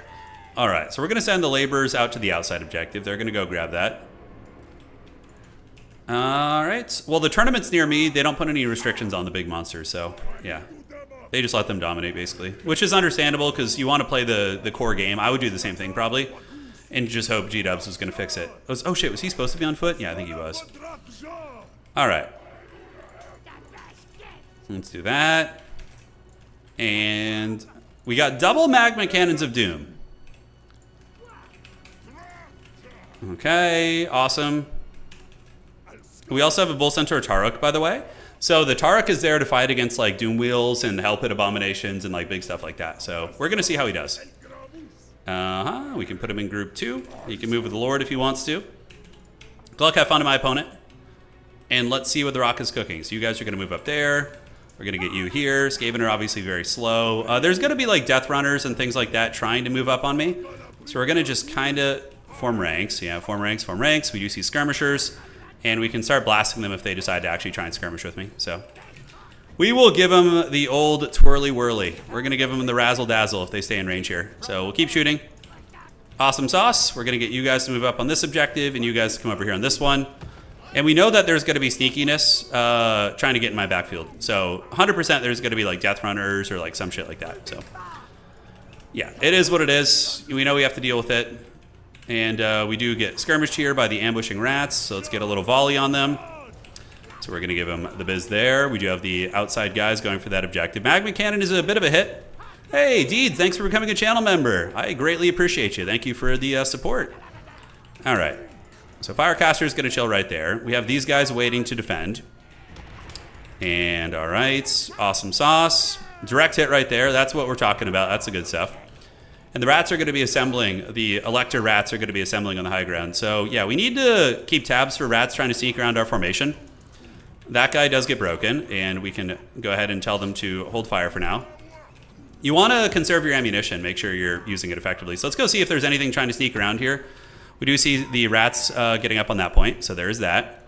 And just to kind of really solidify that, I think I'm going to call in a Hobo Rider and have them help out with that point. All right, so we get that objective. This objective's going to go to us. We're a little bit spread out, which I don't love. We see a Master Assassin. Oh, that's pretty cool. All right. Nothing in our backfield as far as I can tell. So that objective looks like it's going to us. We have the Taruk. He's going to be okay against the Rat Ogres, right? And now we need to get the Magma Cannons maybe moving over this way and moving over this way a little bit. We do manage to get this objective, so we're going to just kind of screen them out and get you guys to try and run some of them down. And the Master Assassin, he's kind of scary, actually. He's a little bit frightening. Those are mainly Skaven Slaves and Skaven Slaves, so we can move these dwarves over here, and we can get the Tark to move into there and fight those guys. And Magma Cannons can start shooting into the Rat Ogres. It's not like crazy value, but it's certainly not terrible. All right, so what do we want to call out next? I don't know. I'm kind of on the fence here a little bit. We're going to get you guys back, move you guys in to fight those Wolf Rats, retreat back there, and you guys can shoot into this. Fire Sorcerer is going to hang out here. We're going to get you guys down here. And okay, so I think we need to get some like mass support down there to make sure we don't get bullied off that objective. Yeah, we're getting some damage on those guys. And here we do manage to catch the Wolf Rat slipping. We lure them into their demise. And the Taruk is going to retreat back right now. And now we do have the Ogre pressure coming in. So let's get the Magma Cannon to shoot here and get the Magma Cannons to shoot here. We can do a little burning head right up the pipe on them. That's going to be beautiful damage right there. And let's see if they're paying attention. All right. Ooh, that's nice. We did get a little bit of roasting on those guys. Nothing crazy, but it's not insignificant either. All right. So keep that party going. Keep that energy going. We do have the triple cap, so we're just going to focus on these objectives right here. That Magma Cannon is probably going to friendly fire more good than it's going to do. And now we get the Avalanche Mortars. Okay. That is the real deal, ladies and gentlemen. That is the real deal. All right. Let's get you over here and just hold this. And outside, we do see the ogres coming in, so we're going to kind of cackle on them. So definitely trains are going to be the way to go, considering the monstrous, the anti-infantry tech that we have here for my opponent. Yeah, Bull Centaur Renders can just kind of help fight here, and Magmas can shoot at the ogres now that they're kind of doing their thing over here. We're going to come over there and try and secure that point and get another Cutthroat to go there too. All right. You guys are going. How are we looking on this point here? The Bull Centaur Tarek needs to run. He's not having a good time. Fire Sorcerer in a little bit of danger. How's this going here? We do have some spears coming in. All right, so we need to get you and you. Get you guys back. And call in some of these sneaky gets over here. All right, so let's get you guys out there. The big boys need to run away. We have some artillery coming in, and we can get you guys going there as well. All right, Tarek is getting blasted by something. I don't actually know exactly what's doing it, but it's some nastiness. All right, so we're going to get you guys there. Get you guys here, and you guys here. And do we have enough for a Burning Head? We do. It's not a bad one, but I don't think it's super worth it. The Jezzails are so hard for us to deal with here, man. Yeah, we just got absolutely cooked up over here, guys. That was really bad. We're in a losing position. This matchup's so freaking hard. I don't know what I should do super differently, to be honest. I'm not sure. It's a little bit elusive for me. All right, let's get you. Come in here. Go over here. How's the artillery doing? It is hitting home, but we are in the process of losing the objectives. I could maybe try and swarm the backfield a little bit harder. That wouldn't be a terrible idea. We are getting some good roast on these guys, but really we're not doing like any damage whatsoever, which is wild. All right, so we get those guys in. We have the Cutthroats. You guys need to sneak around the outside and see if we can get a little bit of 11 going right there. Our character is in danger. Do we have a Burning Head? We do, but is it even worth really using on these guys? I don't know if it is. All right. So skirmishers, gather up. We have to like get our hands on just at least one objective here. So let's get you guys parked there and see if they can do it. All right, our character is getting the dirty. We're kind of getting blasted everywhere, to be honest. I don't know really what to do against this, except for maybe more aggressively trying to dive their artillery in the backfield. You know, that seems to be the way. All right, so do we have anything out here? Skaven Slaves, and in the middle, you and you. Sorcerer Prophet's going to need to just cook right here, so we're going to try and do a timing cast right there as those guys do get pushed back.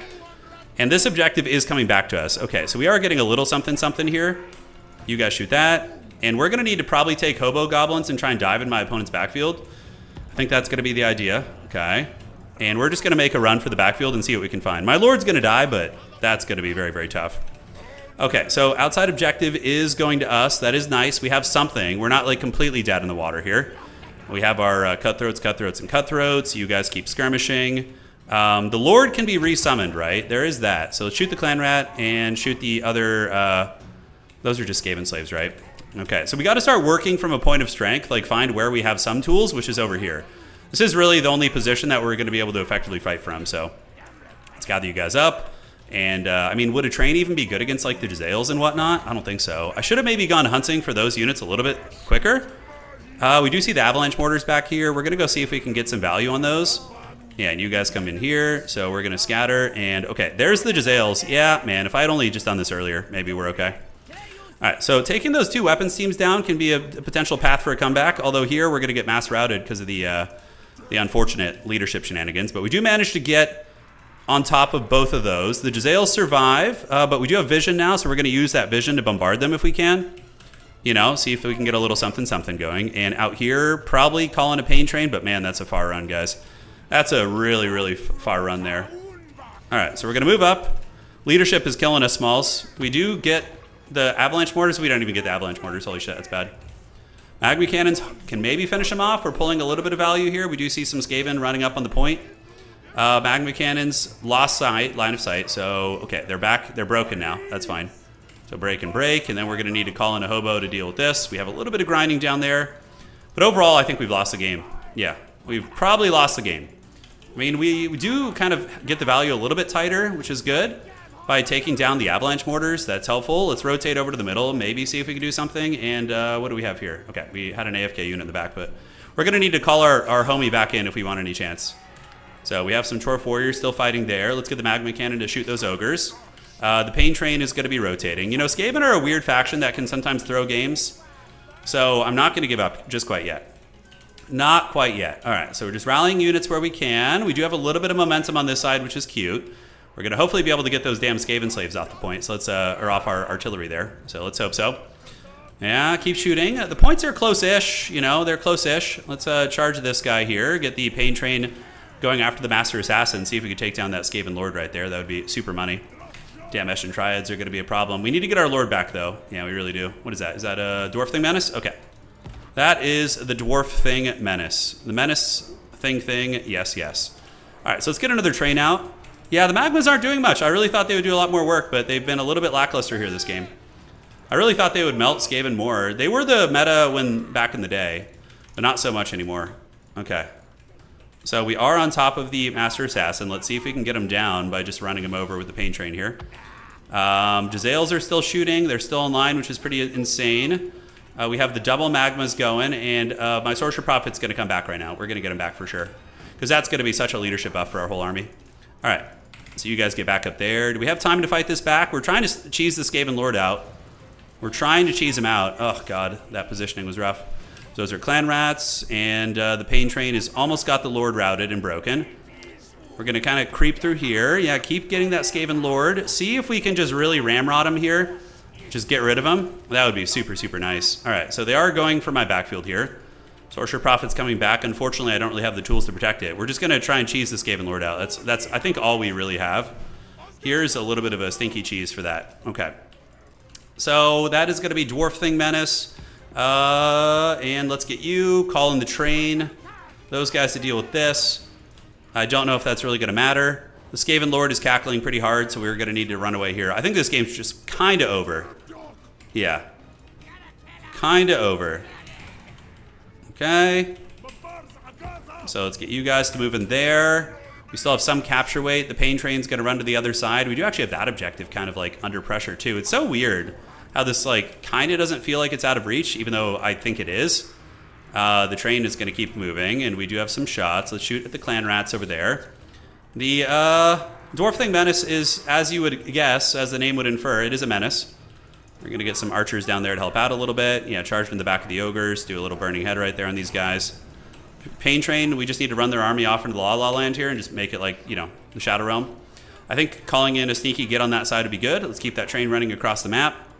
We do get the burning head right there, and outstanding. So maybe we can wrestle that side objective, but man, oh man, are we behind on points right now. I'm going to be really curious to see what kind of value the Magma Cannon got, actually. All right, so you guys get there. Keep shooting the middle. Sorcerer Prophet and company are going to get this objective, so now we can start making our way over to the middle. I mean, obviously, it's a triple cap situation. We're very behind. Yes, it's a hard matchup. It is winnable. I think if I was more practiced with Chorfs, it wouldn't be as bad, but yeah, with this lack of experience right now, it's catching up with me. Okay, so you guys get to that point. We might be able to get a comfortable double cap on them, maybe. Like, the Magmas have used every morsel of their ammunition. Where the hell, did they really lose to the Dwarf Thing Menace? I guess it makes sense. It's like a pretty elite piece, right? Okay, let's get on that. The Magma Cannons have used all their ammunition. We can have you guys do this. Avalanche Mortars are still Netflix and chilling. Let's see if we could, like, juke that shot. Try and get a big burning head down the pipe here, and we have some sneaky gets coming out there to do that. Magmas, we don't really care, right? They're just going to die, so yeah. Shooting the Skaven lines, go around the top. We have some laborers over there, Mighty Morphin laboring time. The problem is the ogres are a pretty hard situation for us. Like, getting through those ogres is going to be really tough. All right, what do we have here? Some gutter runners with poison. That's actually kind of clever. I like that for my opponent a lot. Really, really good. All right, so up we go. Let's charge you guys. Magma Cannons are still going strong.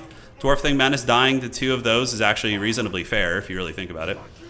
Try and secure this point. Don't know how it's going to work. Those are Clan Rats. Magmas, can we rip any shots here in the 4th quarter? Get a little burning head action. Oh, that was a bad one. He's going to dodge that. Completely going to dodge that. 100%. All right. So you guys jump in. Yeah, they were shooting low-value targets, but that's normally just the game against Skaven. I think the other build I've used against Skaven in the past is like a super wide swarming build. It's just like 1 million hobgoblins, and it works pretty well. But I figured my opponent would be expecting that and would bring like some SEs and things like that. But we've just lost this game. We kept the value close-ish, but it's a hard matchup for a reason. It's probably the hardest matchup for Chaos Dwarves in the game. Well played, though. My opponent played very well. It's also one of our very solid Skaven players. So I love the Master Assassin as like an anti-train tech. I think that's really cool. And Eshin Sorcerer, maybe throwing Ninja Stars. But otherwise, Jezzails are so hard to deal with because they're stealth. You can't really shoot them with your artillery, so you just have to eat it. GG. I think that a rush build, we need to get like 4 hobgoblins and push into my opponent's backfield. The Tariks were also a mistake. So for anybody taking notes, the Tariks were there because I was expecting some off-meta like Doom Flayers and Doom Wheel shit. But that ended up being terrible too. So we had a lot of stuff that wasn't efficient. GG, well played. Very, very good rat play. Awesome game. And let's get into the next round. So we just need to win this next one so we don't go truly into the pits of hell. We were close. We're close. But no top 4 for us, but we're going to go out on our shield, and we're going to bring out a pretty damn cool build in the last game. Yeah, let's look at the magmas, by the way. See what kind of value they got. Did they at least get like 1,000 value? Oh, shit, we already loaded out of the game. Hold on. Let's go here. Let's go here and autosave, yeah. Yeah, when we dove, that was pretty good and got the weapons teams offline. That needed to happen like 45 minutes ago. I should have also maybe come out of the woods. That could have been good, like instead of playing open field, but I thought the magmas would give me the dominance over open field. But yeah, coming out of the woods would have been good too, like a different angle. Yeah, you can do that, Ninja. You can unsummon units, yeah, correct. And then you have to resummon them and pay the full price, obviously, but they have their ammo back and whatnot. Okay, so yeah, magmas are shooting. Honestly, not a bad early game. Getting a gutter runner off is very, very solid. But this is what cost us, right? Just avalanche mortars, just putting a fat... Oh my god, yeah. I'm just like hemorrhaging good quality infantry here, see? Oh my god, those magma... That freaking avalanche mortar just like wiped my whole army here. Holy shit. And then on the outside, we also didn't have the best situation. The magma cannons just weren't really effective. Yeah, I mean, normally they are. Yeah, okay, that's a little bit better. They killed the triad. I wonder if like a hell cannon would be better. The magic also didn't feel particularly great. I mean, there were some burning heads, but we didn't really get any good ones, to be honest. This was the one thing that went well for us. When we dove and got both of those expensive weapons teams, it pulled a shit ton of value back for us because we got the Jezzails and the avalanche mortars, but they both come back, which is unfortunate. So I should have been more aggressive on harrying those off. You get a partial refund for unsummoning units, yeah. If it's like healthy, you get a bit of a refund, yeah. So it is a tactic to unsummon an artillery piece when it runs out of ammo. You get a partial refund and it goes back into the pool. So that's what you want to do. All right. Oh, what's going on here? Let's see here. Yeah, shot's still going. Overall, just can't get the ground back. The value's close-ish, but if we had maybe killed the Skaven Lord, we could have seen a mass rout, but that didn't happen. My opponent was able to protect it. Magma cannons into avalanche mortars, maybe. Okay, they actually did pretty good. Shit, look at that. Well, that's because in the late game they were able to blast the... Okay, I mean 2,000 value and 1,300. Maybe eat my words. I guess the rest of my army just didn't do anything. Yeah, Tarek 165, Sorcerer 600, Dwarf Warriors did nothing. The Train got only 600 value. So okay, so the Magmas literally did all the lifting. That's why you need to watch replays, because you can have these perceptions, but then the reality comes in and you can see these things actually farmed a lot of Skaven. So maybe like a double Magma opening with a lot of like chaff. So let's like theory craft this real quick. Oh, Skaven are so rough, dude. For Dwarfs, it's so rough. Where do we have this? So brackets. Okay, we're almost ready for the next round. So against Skaven, let's theory craft.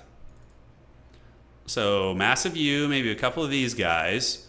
Maybe we do like a more survivable lord. Do we do like a fricking Zaytan the Black with the AoE leadership debuff against Skaven? Is that the forbidden play? And then do we want Rune Shield? No. We could get the ward save. Yeah, that's actually maybe not terrible. Okay, so Zoltan, hear me out, guys. Zoltan on foot with a leadership debuff and a net, which isn't bad. What do you think would be the starting factions for a hypothetical Lord of the Rings Total War? Gondor, Mordor, Rohan, and Isengard. Yeah. Those are like two good factions, two evil factions. Very, very much the kind of center focus of a lot of the narrative. The Tareks just felt bad. Yeah, they didn't feel good. Yeah, and then probably we need to go Mass Skirmisher. And I think like even go this route. So two of you guys, and then maybe we do get a wizard here, obviously. So we're going to need a wizard. Death, would death be good for like lord cheesing? Hash it, metal. You know, overcasting Spirit Leech might not be bad. But man, oh man. Reforge, we can bring Reforge for the Train, I guess. Yeah, cut all that. Okay, so maybe just Spirit Leech spam. And then in reserve, Yeah, but there's no magmas here. This is like a hard pressing build, so we could do this and maybe get a single magma cannon, which is a little bit less of an investment. Have a second one in reserve. We need mass mobility and aggression, cutthroats, and then in the late game we could mix in some Chorf warriors. So like a full court press, where and my opponent didn't have anything to like shut down a big monster. So maybe like a cheap Taurus, just to dive into the backfield and like get on top of one of the big weapons teams. The Beastmen are really good, Dan. They're very good. I'm sure somebody's playing them today. I'm sure somebody's playing them.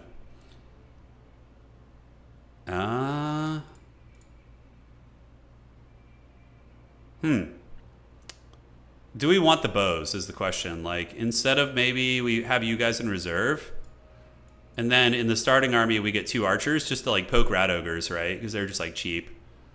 5 bolt throwers? Yeah, you need as many bolt throwers as humanly possible. Yes, that's the counter to the Skaven. Do we have a pain train? I think we just get like a pain train and kind of call it a day in this build. Yeah, we can get the physical resistance and then get like a couple laborers. I think this build against Skaven would be actually kind of good. Zoltan with the leadership is nice, and then you get terror from these 2 monsters in the late game. Okay, let's go ahead and save that. I don't hate it.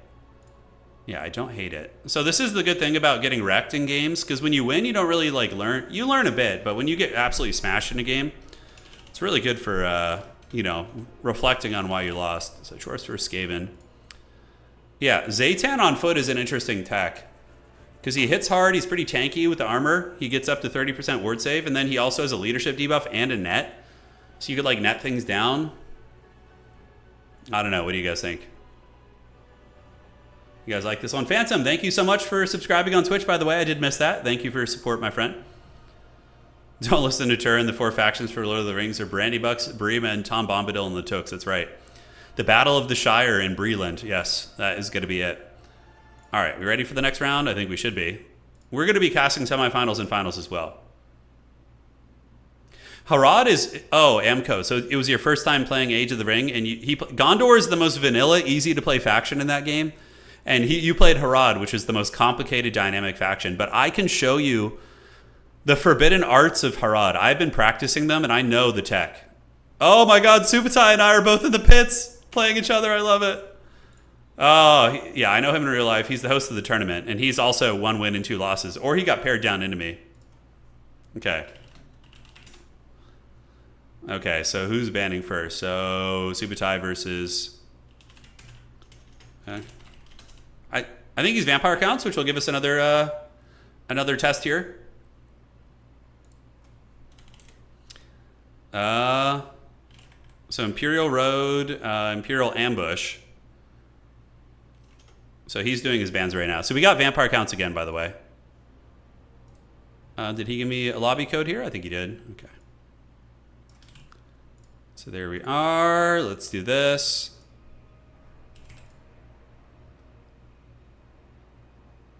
The item rebalance, we haven't really looked into that too much, to be honest. Itachutu Hashit. He bans Imperial Road, so that's going to leave us with the Ambush and the Kassar's Cursed Oasis. We play Ambush. All right, so we're going to be on the Imperial Ambush here. And this gives us an opportunity to theory craft our build from earlier. Okay. That seems pretty good. And can you dig it? Can you dig it? I think it's a pretty good little build here. I don't hate it. It's got some teeth. Let's see if it works exactly as we had planned. If that is going to be how it goes. All right. Flames of Asgore, Super Chad. Slanesh got nerfed a little bit. Yeah, I don't know who's playing them today. We're going to find out. Who's going to be the big bosses in the top 4 of today's tournament. Certainly not me. I've lost a lot of games today, but it's been a good learning experience. Got outplayed pretty good in that last one. Oishi's undefeated. Gondola is undefeated. So that was the Vampire Count player I barely lost to earlier.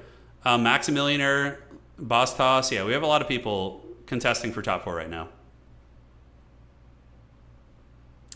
Yeah, so Amco, you're talking about Age of the Ring. The Mumax, you need to upgrade them to have them be really viable, because if you click the little red arrow and upgrade them, you can give them resistance against spears and arrows. But Mumakil are a very finesse unit. I don't recommend them for Harad. I recommend opening with the Harandor units and then going for either...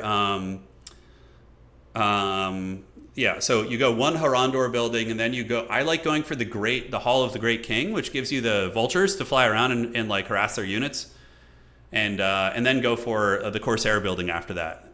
Because Harandor units can cover your entire early game. Yeah. Corsairs are... not Corsairs, but the Black Numenorians are like your late game units. It's good. Standard, really. Each have one home and contested in middle. And off to side. All right, cool. So we're good to go. And yeah, this is going to be round 4. Been a pretty fast and furious tournament today. It's been very efficiently run. All is smooth in the realm. Just hanging out. Just hanging out. So you guys saw the build we designed earlier to play this matchup. Subutai, he loves his just big undead Unga blobs. He loves them. It's his power fantasy for sure. But do I want to mix in one really forbidden tech here? I kind of do. Oh, that'd be so sick. Are we going to do it? Oh, give it to me, Precious. So what do these guys get? Yeah, what's the advantage of these two units? Okay, guys, I'm doing one thing that might be a little bit precarious, but honestly, I don't care. Because we're already in the pits of hell. Why not try something that's cool, you know?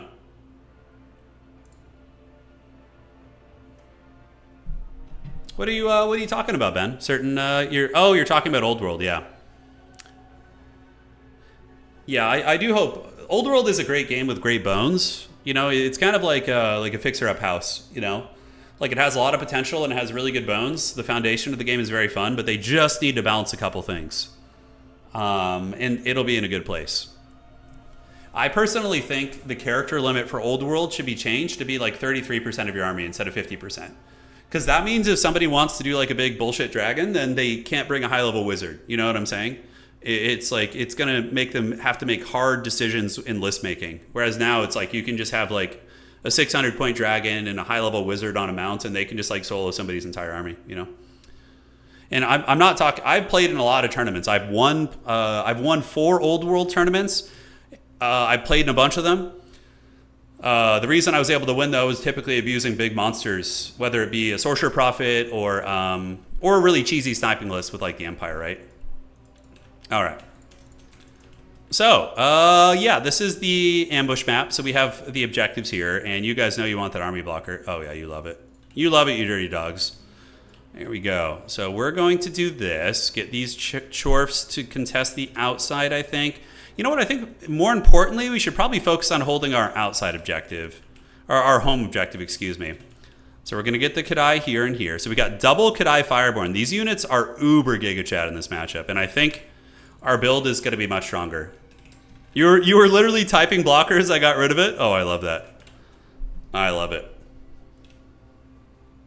Let's have some fun. What's really nice about playing the Games Workshop like side games, like Lord of the Rings and Old World, is like you get a rule book and it lasts a long time. It's the editions are much longer, so your investment is a little bit safer than it is with like 40K, where a flavor of the month army is going to get like heavily nerfed, or like, you know, a new codex comes out like so often, I feel. All right, so exact same. He's got the Strigoi Pimp King over there. We're going to grab this objective, and we're going to move it and groove it. So I wonder where the fighting's going to take place. We'll have to see. Mordheim, I've heard, is very good. I've never played it. I've never played Mordheim. I have not. Okay. Now in the back, what do we want to call in? Oh, dude, guys, I brought one of the coolest units ever. I brought the Dreaded Immortals. Okay, so I just need to see where the focal point of my opponent's army is, and then we can figure it out from there.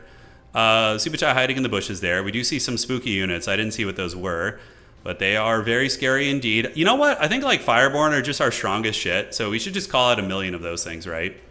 So Sneaky Goblin's going to be arriving, and we are going to get up on the home point here. And next up, we're going to call out another Fireborn here. Yes. All right, so where are they at? 1,400. He's got a huge Unga Bunga squad. All right, so let's get you out there, get the Fireborn ready to party, grab this objective, and if he wants to fly over, we should be able to get him with some freebies here. Is he going to fly straight at me? No, he's not going to. Okay, I was going to use the breath attack on him, but I don't think so today.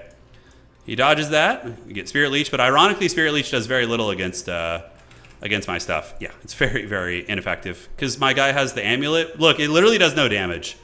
That item is so cracked. It's so freaking good. All right, so where... I think we can move you guys to the contested objective and just leave one Fireborn over here to defend this. I think that's going to be okay. Yeah, and I honestly don't hate shooting this guy with arrows. It's not the worst thing in the world. We're going to dive in and see if we can get any freebies. Next up, guys, I'm going to call in the dreaded Immortals. Oh, I'm so excited. All right, so we get in, we bully him a little bit. We're going to tell you guys to save your ammo, shoot the Crypt Ghouls, and you guys can go after them. And the Sorcerer Prophet's giving them the dirty. And now our army is going to be collapsing. And we get Scabscraith, I think is what that was. Yeah, it was a Scabscraith. Feels bad. All right, so we need to run, though. We don't want any of this smoke, and now we're going to shoot at you. Call you back a little bit. Fireborn have arrived. And, yeah, just retreat. Shoot him with a little flame arrow salvo. Get him right in the face, nice and good like. Call over the Kadai. And our Hobgoblins, of course, do get melted, which is no surprise. Now, we have double Kadai here. He does have a lot of Skeleton Spears, which we don't want to fight without buffering. So I'm legit thinking of yielding this objective until we can get some good quality reinforcements over here. You know, we could just like poke. Because we have the points, you know, in domination. I tend to be a little bit overzealous where I'm just like, yeah, I get a little too aggro with that. So we're going to pull you guys back like this. And we can just keep shooting at Crypt Ghouls, really. Charge this guy again since he's kind of leaving him there. And yeah, the big Chad is going to be coming out in a moment. The Immortals will rise. All right, so definitely don't want that smoke. We're pulling you here. He's not going to go for my home objective, I don't think. Oh, the Dowies are Immortals. Nice little shriek right there. Not bad. And tickled my pickle a little bit. All right, so the Immortals are going to come, and when the Immortals get there, we can start our grind. Because he doesn't really have Winds of Death, right? He has like nothing that's going to be excellent there. So that's good for us. All right, let's just see if we can crumble these little gremlins right now and just gather up our forces. These guys are hanging out, and we can go and start grinding on his back point too. So we're gonna do that. If he's gonna be like kind of greedy and pull everything over here, then we're gonna try it. All right, so yeah, just keep moving. Sorcerer Prophet Man able to do some work. We're gonna get you to hunt down any additional trolls in the back. And what do we shoot at now? Yeah, so you could see he calls in what? Cryptors back here. Got to be careful though. We can kind of rotate here. There we go. That's better. All right, Spirit Leech again, not going to do anything against us, which is good. So we're gathering. The Immortals are going to move in against the Skeletons. Let's get you guys moving up. Sorcerer Prophet is at the ready. And really, it's just going to come down to fighting over this objective. That's going to be it. All right, you go there. And it does look like a fair amount of units are actually pressing that other side. So we need to call in one more defender to help out and get you guys in there. Great. So now the battle is on. We're going to get the Kadai in, and we're going to start melting them here. We do have the sneaky around the outside, so we have these guys. So let's get them here. And ironically, the capture weight does favor us, which is really funny.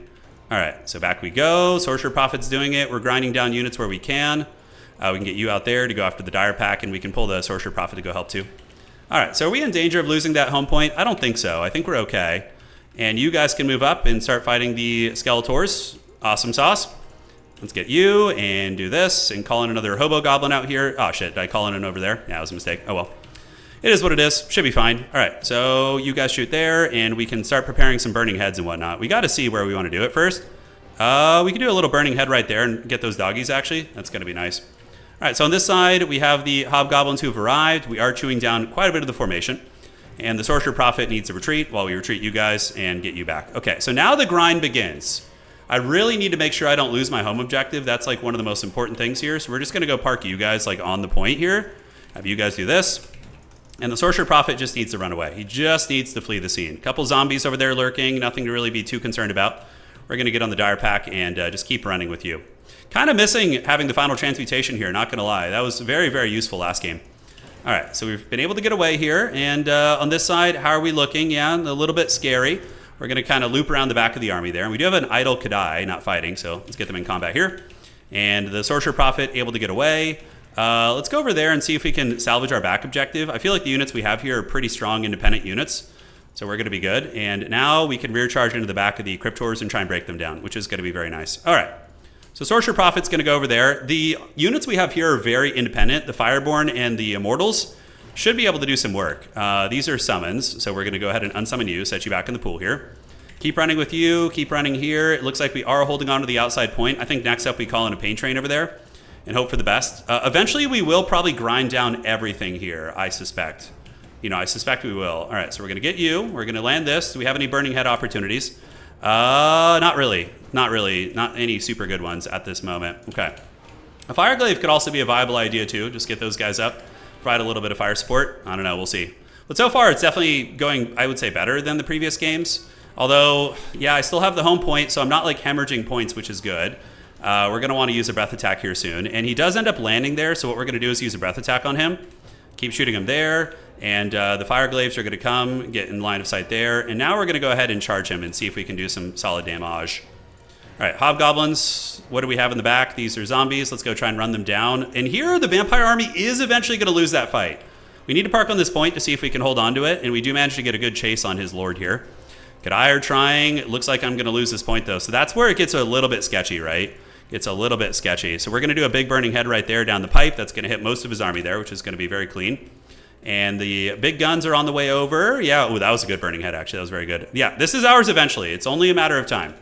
It's only a matter of time. So, yeah, we get the big shots. We have the fire glaives lurking. Fireborn are melting a lot of these units. Let's get back on the objective there. We need to get them up in the sky. Oh, yeah, the fire glaive firepower. Nice, nice. That's what I'm talking about. That is the good stuff, ladies and gentlemen. Okay, so where do we call in the next set of units is the question. We see his lord getting cooked a little bit. We're going to go ahead and hit him with a little razzle-dazzle right there. Fire glaives are trying to move up. White King is back here. We need to bully this White King. So we're going to try and bully him. And Fire glaives need to retreat back here. And I think accentuating our winning position here is going to be nice. So let's get the pain train in there to help out and see what it can do. All right, so his lord is low. We are starting to get this objective back. Fire glaives are up on the point, which is a bit unfortunate. But Sorcerer Prophet needs to get on that. Okay, retreat here. And this objective is going back to us slowly but surely. And our grinding force here is really putting in some work. Okay, so we have time to work with, right? Like, we go for a triple cap and just try and win outright. Yeah, I guess that's the case. Sorcerer Prophet can hopefully kill that guy one of these years. We'll find out. Fire glaives should be able to deal with some Fellbats, and especially if we call some doggies in to help them. So we're going to get the dogs. And we need to just follow his lord around with these guys. And the Immortals have been absolute Giga Chads. Yeah, oh my god. So, super good. All right, it's unsummon, and unsummon, and unsummon. Unsummon, and unsummon. All right, so we need to get those units back in the pool to freshen things up. We do have burning heads. These are what? Zombies. And yeah, that's probably not a bad one there. Plus, every time we cast a burning head, it basically buffs the... it buffs like all the fire damage in our army, which is insanely good. Okay, I think we're going to win this game. I'm starting to feel more confident. So this build style with the Fireborn is so good against vampire counts. I don't know. We could still maybe find a way to lose it. Maybe. Let's get you up. We just need capture weight, really. Shooting into the big man over there. The Giga Chad Dowie Immortals. Oh, that's so cool. I love that they're actually like decent here. Let's get the train in there. Park you guys on the objective. And now we have a... We win on just 2 objectives here, but we need to get that second objective, right? That's been the crux of it. Bale Tor's character should defeat the White King. And we can even go threaten his home objective and see if he wants to, play that game. The Dowizar Immortals doing very good. Yeah, I love to see it. The big man is down. We do get the capture weight here. If we get to a triple cap situation, the game does get a little bit dodgier. I think I'm willing to pay the premium to get the Speedy Boys up here to help us ninja his back objective. Sorcerer Prophet finally able to defeat that damn freaking ghost man there. And here, the Immortals just don't give a shit. They're just going all hard all day, every day. All right, put Fire at Will on. We do manage to get that objective. And yeah, he's got some Karen Rays coming in. But the Immortals do magic damage. And so do the Kadai. That's actually not going to be good at all, which is awesome. So we do get to that point. We almost focus this thing down. We're going to get you across. And you guys finish off those Cryptors there. Down goes the corpse cart. Okay, we have you guys park here, and Sorcerer Prophet needs to come and get a burning head and continue fighting over here. All right, so it was funny, before the game, Subutai and I were like, this is the battle of the pits, dude. Because whoever loses this has a losing record, so this is the Haggard pit fight here. All right, yeah, it looks like we're good. We're gonna go push up to their objective there. We get a beautiful burning head over there. Oh, it was so good. And then we can fireball him too. Dude, the Giga Chad Immortals, 2,500 value. Let's freaking go, dude. Elite Infantry, hell yeah. All right, we're going to get a breath attack on this man. And we managed to steal the home objective, which is good. Kadai, the guns can go rotate to the middle. You two can go over here. And the Kadai Fireborn need to jump on that unit. All right. The Pit Lord fight is upon us. Okay, what do I have to call in now that's expensive? I think I have some great weapons. Let's just say for those. Yeah, it's going to be fine. And we can probably get on him, although probably fireballing him first would have been good. Yeah, it is what it is. All right, so great weapons are on their way in. The Giga Chad Sorcerer Prophet, he's also going to do a fireball in his face. It's okay. Not crazy damage or anything, but it tries. Okay, Fireborn are there. Let's get you guys going here. Get you skirmishers in there. Park you guys on the objective. And I'm pretty sure we've just killed the Vampire Lord too. He's looking kind of cooked here. Yeah, he's crumbling. He's at 200 HP. Oh man, close fight. Sorcerer Prophet, I think, barely edges that one out though, just because of the crumbling. Hiya! Do we get him down? I'm at 400 HP too. Oh, he's going to bring me down with him. Thankfully, the crumbling will get him. Okay, we're good. So yeah, vampires are pretty much tabled off here. Let's get you guys up here, and now we're going to need to call in some actual infantry to make sure we don't get injured and lose points. All right, Sorcerer Prophet isn't dead. The Immortals, dude, the Immortals, it's like that scene in 300. We'll put their name to the test. They passed the test, that's for sure. All right, so Cutthroats on Spears, very cost-effective counter to them. Soft counter, I say. Unsummon you guys, so that's that. Oh, we didn't have a losing record. Oh! We beat two very good tournament players today. And we took some fat L's from some other ones, so I'll take it. Dude, the Immortals. Hell yeah. 3,000 value on the elite infantry unit. Oh, I love it. Hey, Freddie, nice job, dude. Well played. You went 2-2 today. Attaboy. 1,600 here. Fireborn, really, really beast mode. They're so hard for the vampire counts to deal with. They're so good. What campaign would you recommend for a beginner? Ooh, I mean, I always recommend Karl Franz because it's the most epic experience. Now, the Empire is harder to play than other factions, probably, with their units, but you can't go wrong with Sigmar, dude. Blood Knights might have been okay. I don't know. Probably not. Would they? You know what? Yeah, if he had Blood Knights and then shut down my frickin' Fireglaves with bats, maybe. Tyrion is... Yeah, but the Hiles are kind of boring, right? Compared to Chad Karl Franz. I mean, come on. Let me say GG to him.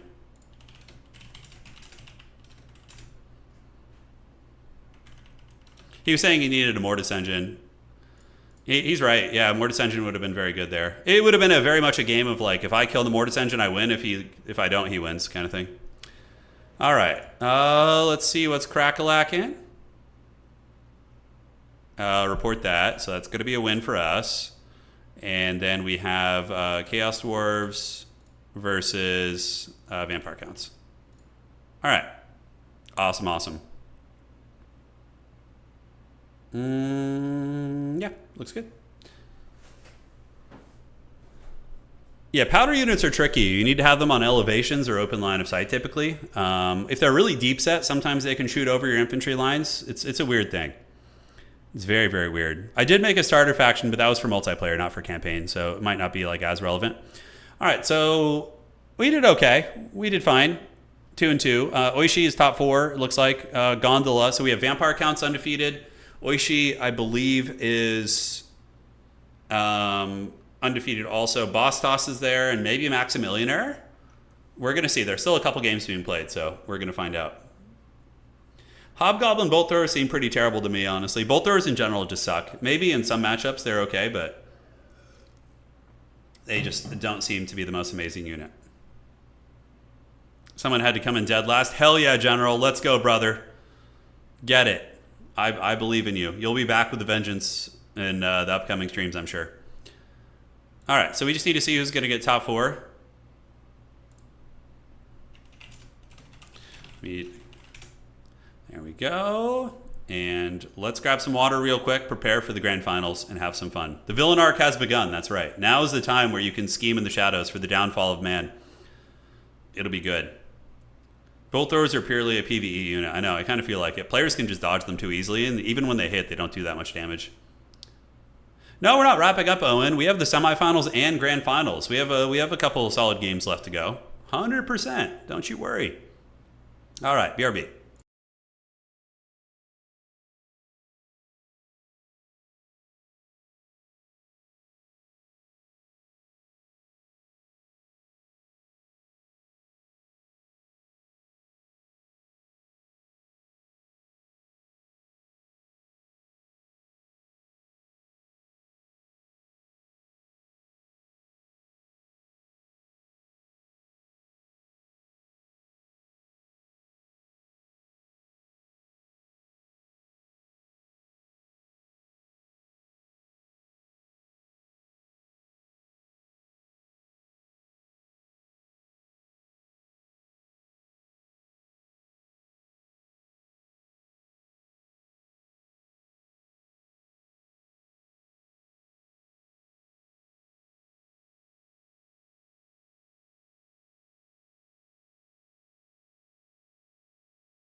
All right, guys, what's going on? We're back. We're back, baby. Let's get it. All right, so do we have our top 4 matches yet? Refreshing. It's a couple games still to go. Okay. So I know we have vampire counts in top 4. I don't know what Oishi declared as. Would you mind pinging me when top 4 is ready? Sure. Can handle it from here. Okay, I'm taking over admin for the tournament. Subutai can chill out. Thank you for hosting, man. Always good. Bolt throwers are for siege attacker, and that's it. Yeah, it kind of feels like it. Okay.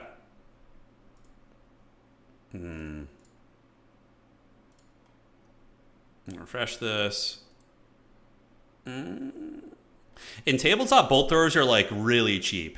Like that's how they make them good. Oishi is corn. Oh, nice. He's here to cleave all the vampires, huh? So yeah, the way bolt throwers become good in tabletop is just like a volume of like crappy artillery fire. For example, an Empire cannon in tabletop is like 130 points or 120 points, and like a bolt thrower for the Chaos Dwarves is like 35 points. You could get like 3 or 4 bolt throwers for the price of a cannon, right? So imagine if it was like that in this game, right? Yeah. Question from Ricochet. You went 2-2 as a beginner. Very impressive. Good job.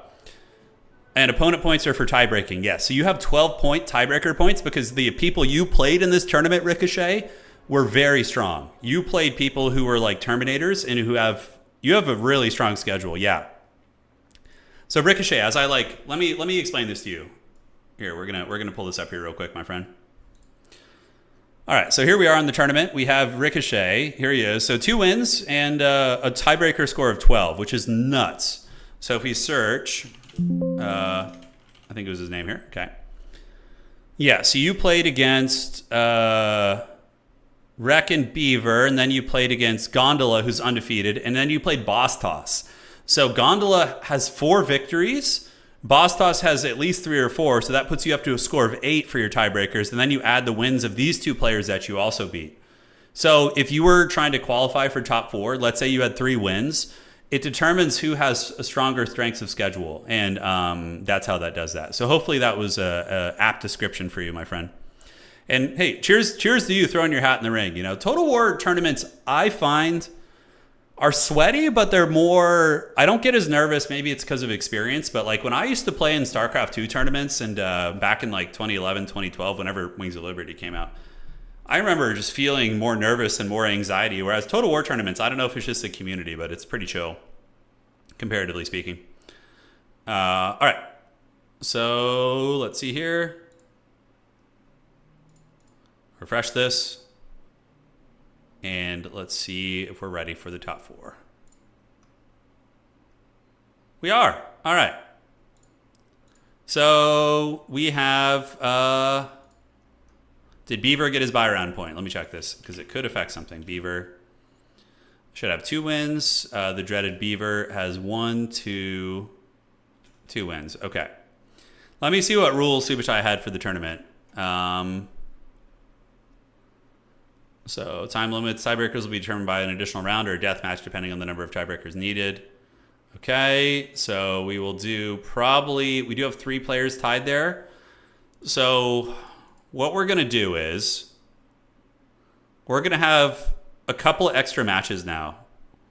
So you guys are getting it. You got a buy round, Beaver. I got you, homie. No, both throwers kind of suck, Father pudding, yeah. I mean, they're just bolt throwers, but manned by goblins, so probably not as accurate as the elven ones, I would imagine. Okay. Man, yeah, we got 3 players tied up here. This is always like the most haggard situation. Hopefully all the scorecards are done correctly. Yeah, Maximilian Error should have 3 wins. Let me refresh this one more time. Okay. You sure? So Maximilian Error says he needs to go anyways, so that's fine. So what that means is we can have the other 2 play for his spot.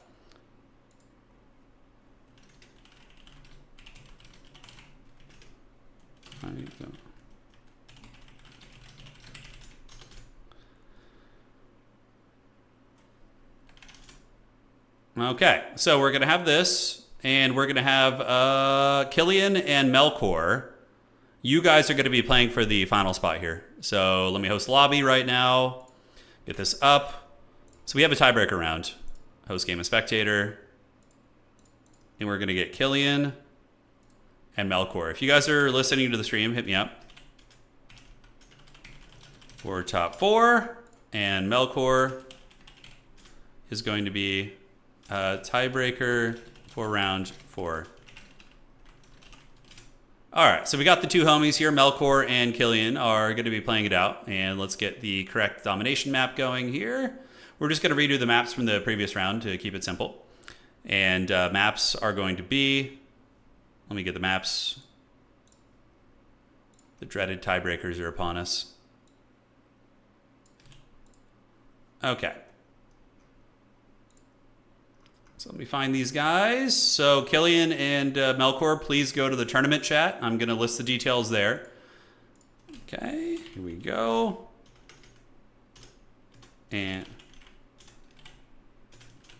for your game, Killian starts.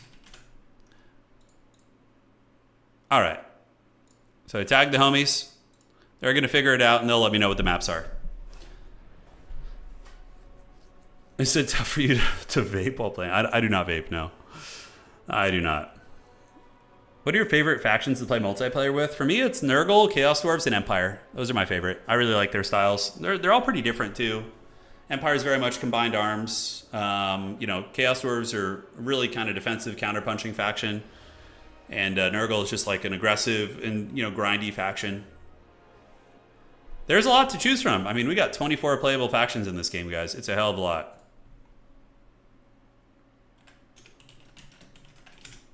Okay, so those guys are checking. You saw that. So those guys can work out their map bands here.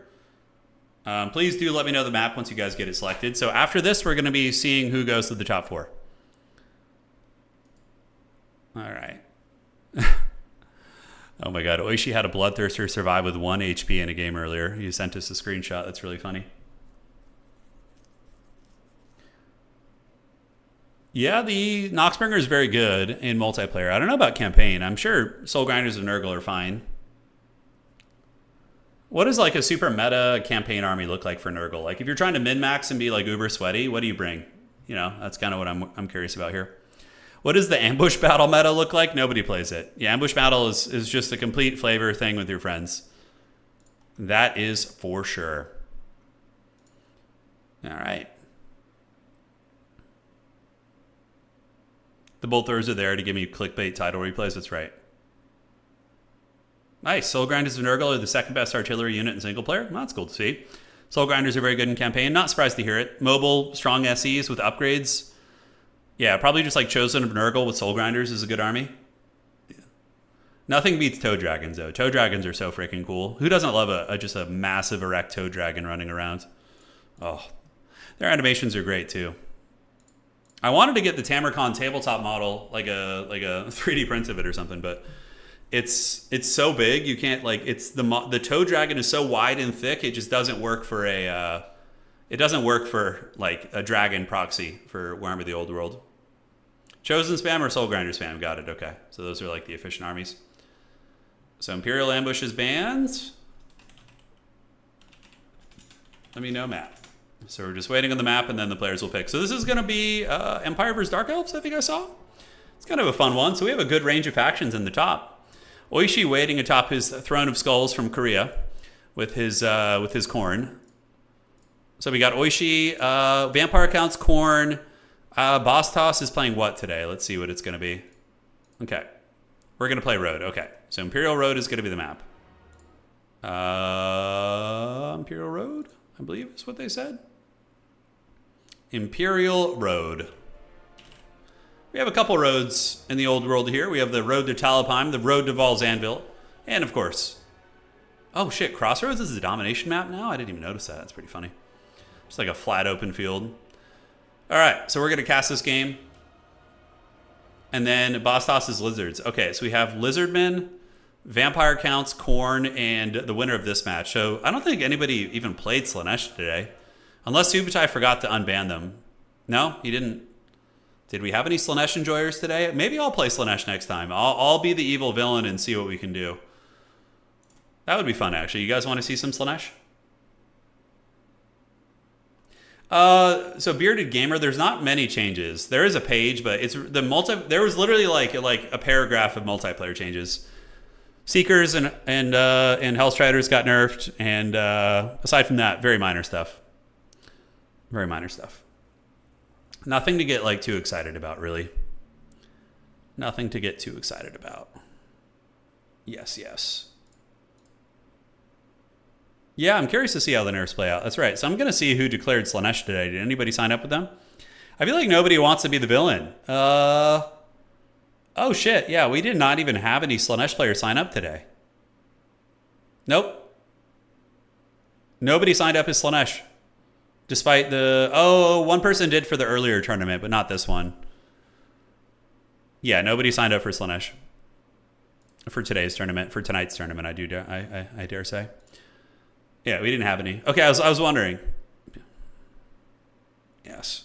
Oh, God, there's a sneeze coming. Oh, I'm sorry. I tried to get away from the mic. Holy shit. Oh, that was a powerful one. Oh, I'm too weak. Let's see who won the earlier tournament. Oh, I'm sorry for the dad sneeze, guys. Yeah. Oh, Anticity actually lost the Charks earlier. Charks is a villainous player for sure. Nuclear launch incoming. Yeah, that'll wake up all the people sleeping on stream. All the people are like, "Oh, I'm gonna put on Turin stream to relax and maybe fall asleep." Just like, oh, dad sneeze. I've had really bad allergies my whole life, so I get like these dad sneezes of the gods. It just happens. Yeah. I'm excited to try some Slanesh actually. Yeah, I'm eager to give it an old whirl. You should be sleeping. It's past 3 a.m. No, Whiskey, you're in the right place. Sneeze so strong it sent me back to middle school. Yeah. Yeah, there's something about when you get like to be over like 35 years old that your sneezes get louder. I don't know what it is. When you like reach that like dad age, you know, where people are like becoming dads and stuff, that's like, I feel like there's some weird effect. Kareth, Wind, what was the medicine that they gave you? I'm curious. I take Zyrtec for my allergies, and it helps a little bit. Yeah, it helps. Ready up? Oh shit, are they waiting on me? Yeah, all right. How international is the Warhammer 3 community? Extremely international, actually. The only community that's a little bit off, like the Chinese community doesn't really play with the West too much. They'll occasionally, it's just mainly a ping issue, and because we don't have servers, so it's like ping and in a time zone. But I would say, yeah, like it's pretty dynamic. Like we have players playing from Korea, you know, Western Europe, Eastern Europe, all over the United States, Canada, South America. We have players from, there's a couple high level players from the Middle East that play. I mean, we got people from all over the globe, which is fun. That scenes was satisfying for sure. All right, guys. Ladies and gentlemen, welcome to the qualifier. Saragian is awake now. Oh, I'm sorry, dude. I'm sorry. I'm sorry about that. Rupert tonight. Oh, it's interesting. Cool. Yeah, I'll look into it. I'm not muted, am I? Dude, why would you do that to me? I actually looked and checked. You muted. It wasn't me.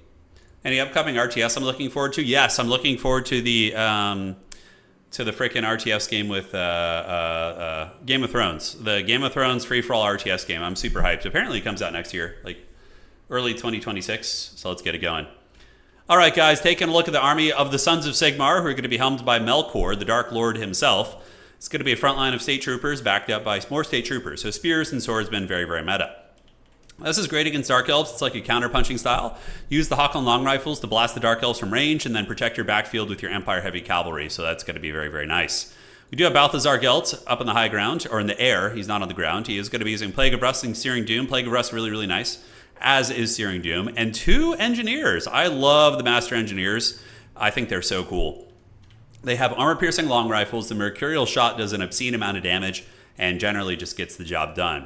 Looking at the Druchii army of Killian here, it is going to be Scourge Runner Chariots, massive army of Bleak Swords, and a couple Dread Spears in there. No, just Bleak Swords with a couple Corsairs in the flanks. Corsairs are a pretty hard counter against State Troopers. They dominate them pretty hard in combat. Dark Shards are good, but very vulnerable against Hawklands. And then in the back we have Coldland Riders and Witch Elves. So it's really going to be a matter of, can the Druchii shut down the Hawkland Long Rifles? If those things are allowed to shoot all frickin' day and just feast like the Heathen Kings of old on like the Scourge Runners and all those different pieces, you're going to be having a really, really bad time.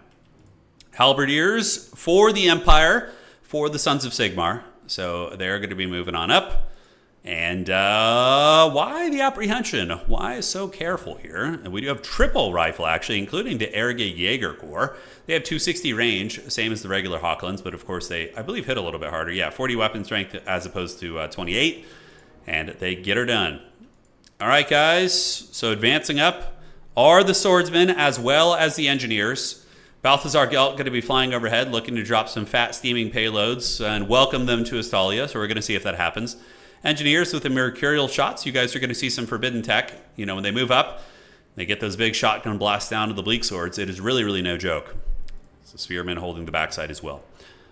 So how are the Dark Elves going to get into the backfield? Because if those Hawkland Long Rifles, in my anecdotal experience of having played this matchup a lot, if they're allowed to shoot the entire game, Dark Elves are going to have a terrible time. But the thing is, Dark Elves have the advantage in the cavalry fight. Coldland Riders actually beat Empire Knights, Knights of the Black Rose, Blazing Suns. They only lose to Denbergriff Knights with halberds, which are very expensive. So we're going to see if they can do it. The Empire moving up, taking the objective. Very cagey, kind of gremlin-esque game from these two players here. So the Goblins are feasting here today as they go for it. Hawkland Long Rifles going to be setting up and planting their feet and getting their rifles ready to shoot. So trying to get over the slope here to make sure they can get line of sight. And yeah, they can shoot at, you know, Bleak Swords. They do, I think the Arwars have Shield Breaker, so you can actually kind of get through the defenses of them. Mercurial shots would not be a bad idea here for the Master Engineers, as the objective does begin flipping to the Empire. But it looks like the Dark Elves do get on the point, start eating those shots. And will the Druchii get in? Preparing a bit of an alpha strike on the outside here. We do see one chariot here and one chariot right here. Probably going to want to penetrate in, you know, dive in like this and find a way. You actually don't want to do that, but you guys get the idea. They're going to want to get aggressive, maybe slam through some of the swordsmen, get into the backfield at some point or other. We will have to see. All right, so Dark Elves are going to try and win the infantry fight with their superior infantry. Not from a cost perspective, but they do end up winning those fights one-on-one. Hawkland Long Rifles shooting into the Scourge Runner Chariots up on the high ground. Witch Elves coming around the flank. Witch Elves will rip apart State Troopers really, really hard. And now we do have the dreaded Coldland Knights coming in. So the Coldland Knights going to be good, but also screened out by two halberd units. So we will see if they can find their home. Searing Doom going to be used. Probably would have been better to use on the Dark Shards, but he ends up using it on a Bleak Sword, which really isn't worth it. Using it on Dark Shards, Witch Elves, or the Coldland Knights is ideal. And now look at the Empire guys getting a big old Hawkland Long Rifle focus fire. So all three of those rifles turn about face, and man, these Velociraptor Cav are not going to be having a good time, but the halberds need to get in. So Last Samurai going down. Halberdier's a little bit slow to react, so the Empire a little bit blunderous on his micro. Maybe going to be losing one of the Hawkland Long Rifles here. It does get charged by those Velociraptor Cav. Good burning head there. It looks like it kind of just barely misses, unfortunately, for the Empire, but value is favoring Melkor at this point, but this is the time for the Dark Elves to catch up on value, right? So the Velociraptor Cav are in trouble. Really, really nice penetration right there as they do push through, and the Scourge Runner Chariots run over the Hawkland Long Rifles. And now they're going to be going after the Erge Jaeger Corps over here on the other side. Halberdiers going to be advancing up, as are these Halberdiers. And ladies and gentlemen, actually really, really good pushing from the Dark Elves. I was a little bit concerned for them, but they were able to get in. And here comes the fight. Denbergriff Knights, the Royal Altdorf Griffites are a brutal unit. If you're going to be using them, I recommend bringing a Life Caster, but even still, they'll be able to rip apart the cold ones. That is most certainly the fact. Witch Elves coming around the backside. Dark Elves do look like they're starting to take over the game a little bit. We see a lot of frontline breaks for the Empire, and now the Hawkland Long Rifles are going to be compromised here. So the Dark Elves have gotten into the cookie jar. Witch Elves going to be just getting absolutely crunk, ripping apart the death by snoo here for these guys, as they are going to be getting attacked by the Witch Elves and ripped apart. Halberdiers basically get countered by Witch Elves. They will annihilate them in combat. So Hawkland Long Rifle number 1 is offline. Hawkland Long Rifle number 2 is dead and broken. And the other one, I have no idea where it is. It is dead or lost right there. So unfortunately for Melkor, he's looking a little bit rough here, as Killian is really putting the pressure on him here. That's going to be a beautiful burning head from the Supreme Sorceress over there. Really, really good burning head. Man, oh man. and able to roast those Free Company militia. And man, that's like a 900 gold worth of units instantly being killed by one burning head, and then the Manscore comes in and cleans those guys up. So yeah, really, really brutal execution by the Druki. Just ruthless. Now the Royal Outdwarf Griffites are going to die because they're going to get taken to Pound Town by the Dark Shards. Dark Shards going to be able to force them back with their armor-piercing crossbows, and they're just on death's bed right now. Cold Blue Knights trade well enough into them, to be completely honest with you. So Griffites and Hawk and Long Rifles are it, and yeah, this game's over, 100%. We do see the value lead favoring the Dark Elves, but it feels even worse than that. Pistoliers are cute, but they're not going to be able to get rid of any of these units, and the Scourge Runner Chariots are going to also put some counterfire on those guys. Searing Doom from Balthazar Gelt, the Supreme Patriarch, is trying to do it, but he's not going to be able to handle all these threats on his own. A couple Halberdiers and Free Company Militia have rallied. The Master Engineers are shooting at the Supreme Sorceress, but probably not to much avail. Currently, 3 victory tickets per second are going to be going to the forces of the Druki. On the backside here, ladies and gentlemen, Royal Altdorf Griffites being hunted and harried by the remnants of the Coldwood Knights, as well as the Manticore. Very cost-effective heat-seeking missiles. And yeah, there's not really much the Empire has left. They're just running for their lives. Massive amounts of purple on the battlefield. Murderous Prowess, or the Prowess should be off now. So basically the Dark Elves have an army ability where when enough people die on the battlefield, it procs an army-wide buff for them. Leadership, vigor, armor piercing, very, very strong. It's not something you can really control. It's just something you see, and when it happens, you're like, oh, that's nice. Okay, cool. You know, I get Murderous Prowess now.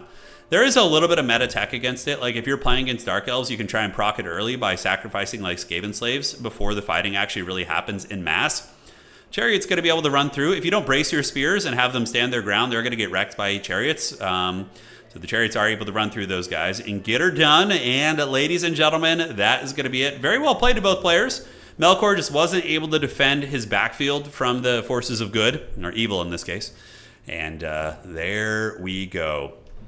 Yep, GG, well played. Not really too much to commentate on here, guys. Anything I tell you, it's very, very obvious. This isn't your first rodeo either. Many of you guys have been around for a long time. You can see when a game is over. And, you know, Melkor going to be fighting to the bitter end here as Dark Shards start shooting into Balthazar Gelt, chipping off some HP off him. Coldwood Knights coming in for the flank. Engineers also going to be trapped up, potentially surrounded by Coldwood Knights. And that is going to be it. Complete rout over here as well. So, that's that. Yeah, the Empire needed to not try and defend its backfield with halberds out of the gates, but rather use Demogryphs. The first 2 call-ins for the Empire should have been Demogryph Knights, and as soon as the Coldwood Knights try and get in your backfield, you hammer them with your demis, right? That would have been good. Also, mixing in a couple Flagellants and or Sigmar Sons in the front line is a good idea to make sure the Dark Elves can't break your front line so easily, and that buys time for your long rifle. So that combination of having a better front line in tandem with the Demogryph Knights in the backfield was good. Yeah, also 3 guns is a lot to defend. Definitely going 2 would have been a safer play. I do agree with that. Balthazar Gelt going to get a fireball. Oh, does he get hit? I think he lives. 82 HP. He's going to be chased off by the Crows of Cain. So the Crows of Cain are coming, and oh, down goes the Supreme Patriarch, tumbling on the ground. He's not looking too hot. He's seen better days. Okay, guys, Engineers are also down for the count as well. We approach 1,100 points. Now we're basically just here for the cinematics to see the Druki Corsairs, the Pirates, rampage again. They got their blades out, and Corsairs are just such a hard counter against State Troopers. They have 80 armor, so the State Troopers can't really do any damage against them, and then they also do have bonus versus infantry. So that is going to be that. Ladies and gentlemen of the old world, we are going to be seeing Killian and his Dark Elves in the top 4. So with that being said, I'm going to organize the top 4 here, so thank you guys for your patience. There they go. And let's advance the top 4. Yes, yes, so advance the top 4 here. All right. Mortars are okay. They're not amazing. I don't think the Dark Shards were even the problem. Dark Shards you can counter with Hawk and Long Rifles. You really just need to get your frickin' backfield protected a little bit more. Yeah. All right, so that's going to be Oishi and Gondola and Bastos versus Killian here. Okay, so Lizardmen versus Dark Elves, or Khorne versus Vampire Council. Let's do Lizard Dark Elves, because I think Khorne versus...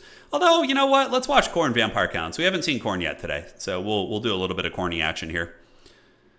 Okay, so just updating the website to reflect the drops here.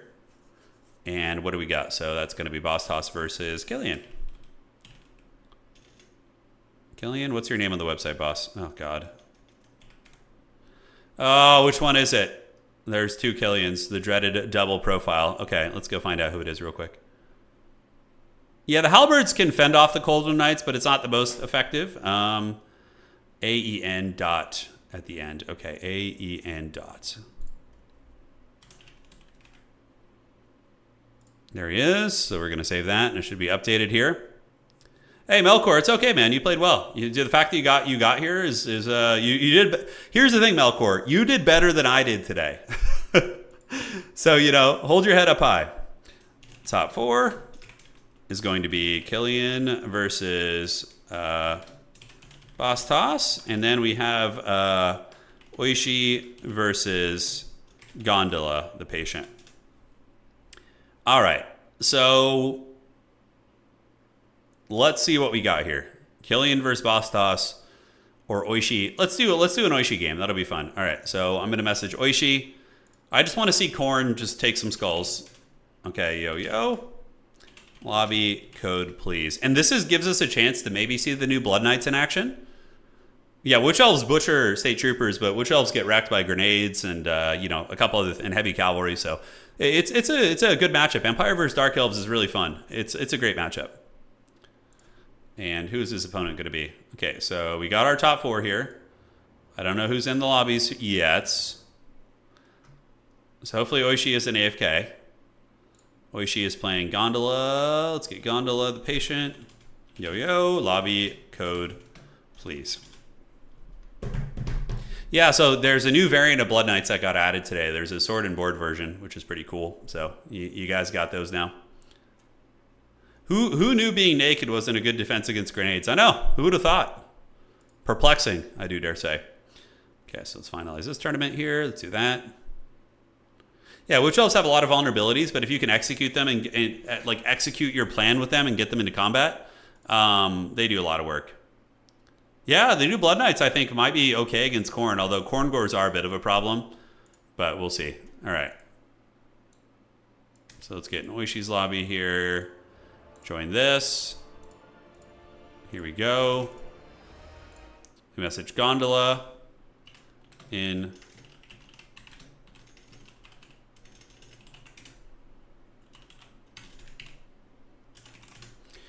All right, so we got Homie the business here. Gondola has arrived, and they're going to work out their pick and bans. Can you tell us a little bit more about the duo maps you're thinking? So it'd be very interesting to see duo tournaments. Yeah, so what I was thinking was we have the maps be bigger because you need a bigger deployment zone for 2v2 and more space. So I think, I don't know. Frost, can you put up a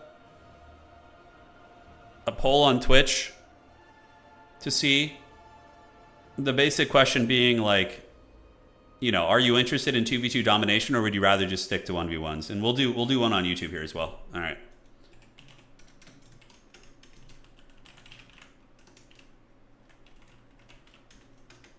Okay.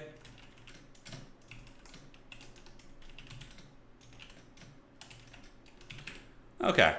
So we're going to put up a little poll and a half right there. There you go. And let me know. I mean, look, it would still be like a novelty thing where we're just going to do like a couple it would be like still 80, 90% 1v1s. But I'm just saying like once a month or something, we throw in like a 2v2 match. And we have a couple custom made maps. Yeah, I'd have to talk to the map makers because the current maps we have right now are not good. So we would make maps just for 2v2. Yeah. The problem is having a 2v2 tournament, I guess I would just play in it because casting would be hard if you have 5 people in a lobby. It's very tricky. Granted, you could use Radman VPN, which would help. Okay. There we go. And here we are. Okay, it seems like you guys are into it. We'll let it roll for a while. We will let it roll. One of my favorite things I ever did. Isabel and Secha working together was cool. Yeah, you guys like that? Okay. All right. We'll have to see what we can do.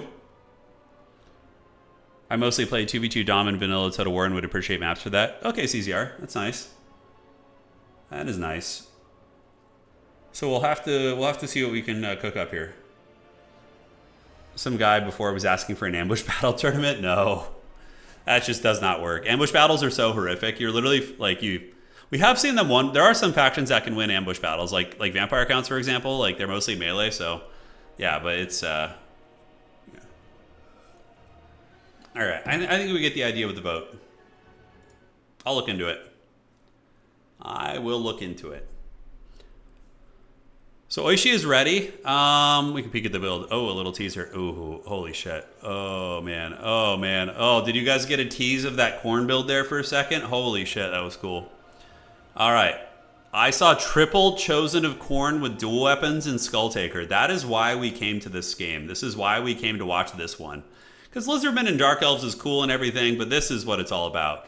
Triple, massive erection Chosen of Corn. Would you rather move to Georgia or Virginia? Wherever is less humid. I do not like humid weather, so yeah. Like I don't mind like cold or damp weather, but like humidity during the summer is like one of the most miserable things. At least for me. So yeah, that would answer that question. Siege tourney? Yeah, the Siege tournament wouldn't really work too well, I don't think. All right, ladies and gentlemen of the old world, welcome to this battle. It's going to be the forces of the Blood God facing off against the champions of the night, the Vampire Counts. And yeah, we have Chosen of Corn with dual weapons, a whole row of them. Actually going to be 3 of these guys. So Chosen of Corn with dual weapons have fire damage, and they have the blessed number of 69 bonus weapon strength with a bonus versus infantry of 10. So, you know, Chosen of Corn can even kill Crypt Horrors. Their fire damage gives them a 22% damage buff against them, which is obscene. So yeah, they're very, very strong. Now, the way you beat them with the Vampire Counts is by breath attacking them and mortis engineering them. Probably is going to be your best bet, but we will see. First mistake is going to the East Coast if you don't like humidity, says Beaver. Yeah, I would imagine. 984 degrees with 70% humidity here in Dallas. You're getting going. So, Skull Taker is also an insane raid boss. He provides some really, really good AoE buffs, and also himself is a good fighter. He can debuff an important fight. He has the Gore Feast for healing, the Totem of Endless Bloodletting, and Revel in Slaughter. This is so cracked. He gives all nearby units plus 16 melee attack and plus 12 leadership. Oh my god. That is brutal. Aside from that, we have a couple Marauder Horsemen of Corn and the Vampire Counts of Gondola, the player I played earlier. This is the same guy I played. He's very, very solid. He's got Graveguard with great weapons, zombies. We do also see White Kings, Corpse Guards coming in with the glowing Unholy Lodestones. Unholy Lodestones will give healing and also leadership as well as melee attack as well. So that is going to be that. Yes, the Arctic zombies are here fighting in the northern wastes. Corn probably hangs out in the cold as well, even though fire is kind of their thing. You know, when we visited the Pacific Northwest, it wasn't like humid, really. It seemed nice. Lots to see. Yeah, it's still kind of, it's cold and damp and has a lot of rain. But I enjoy rain. Rainy climates are nice. It's fun. It's charming, you know. Anyways, back to the game. We're going to focus on it now. We do see the Forces of the Blood God moving over toward objective number 2. So basically, the game plan for Oishi is probably going to be just playing objective 3 and objective 2, yielding this one to the Vampires, or maybe trying to do some ambushes. Ooh, I don't hate that. So Crypt Ghouls versus Marauders of Corn. I actually think Crypt Ghouls will barely win that, but not by much. All right. So all I want to see is Chosen of Corn fighting. I think we're just going to find a spot. We're going to just sit like this and just watch the Chosen of Corn fight for like the entire battle. They're so cool looking. Such badass models. They do, of course, have big weapon strength. 76 weapon strength when they're, yeah, man, that is thick with that Frenzy active.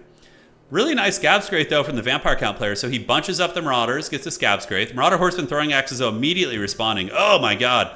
The fire damage throwing axes are so good against vampiric monsters, guys. So brutal. All right, here's what we signed up for. Oh, yeah. Graveguard versus Chosen of Corn. The lines are going to be clashing. And Graveguard will trade reasonably well into these guys, but the Chosen are just kind of next level. Although if you get like a Corpse Guard over there, a little bit of fire support, we do see the Bloody Onslaught activated. So Oishi using Skull Taker's ability over here to debuff the Graveguard, which of course is the hardest fight for the Chosen of Corn. Oh, Breath Attack coming in, really nice. Beautiful Breath Attack, man, the Vampire Count player quite on point as well. As the Chosen do get hammered and the Graveguard are going to be retreating back. Minotaurs of Corn with Great Opens are also joining the fight as the far side is taken by Corn, and all 3 objectives are going to be owned by the Blood God. So first unit of zombies being butchered by these Chosen. These ones are in a bit of a precarious position as they fight a White King, Chaff units, and a Corpse Cart, providing a nice little fire support as well. Oishi in the back is going to be calling in what? Marauders of Corn just to help deal with the massive amounts of skeletons and zombies. And on this side, we get Skulltaker, afflicted by the Helm of Discord, being attacked by the Blood Dragon Vampire Lord with 700 weapon strength while active. But he's actually kind of getting whooped on a little bit. Skulltaker's giving him the dirty, and I think there's some Minotaurs. Yeah. So the Khorne player is actually getting the Minotaurs here, and they are really, really doing it. Yeah, they're getting their big old bunks in there, ladies and gentlemen, and the Blood Dragon Lord is in a slight bit of danger. Yeah, man, really, really nice isolation. Oishi is just such a scary player. I don't think he's won a major event yet, but he is just on the precipice of winning one. He has been just a menace for so long. He's also one of the best Khorne players out there as well.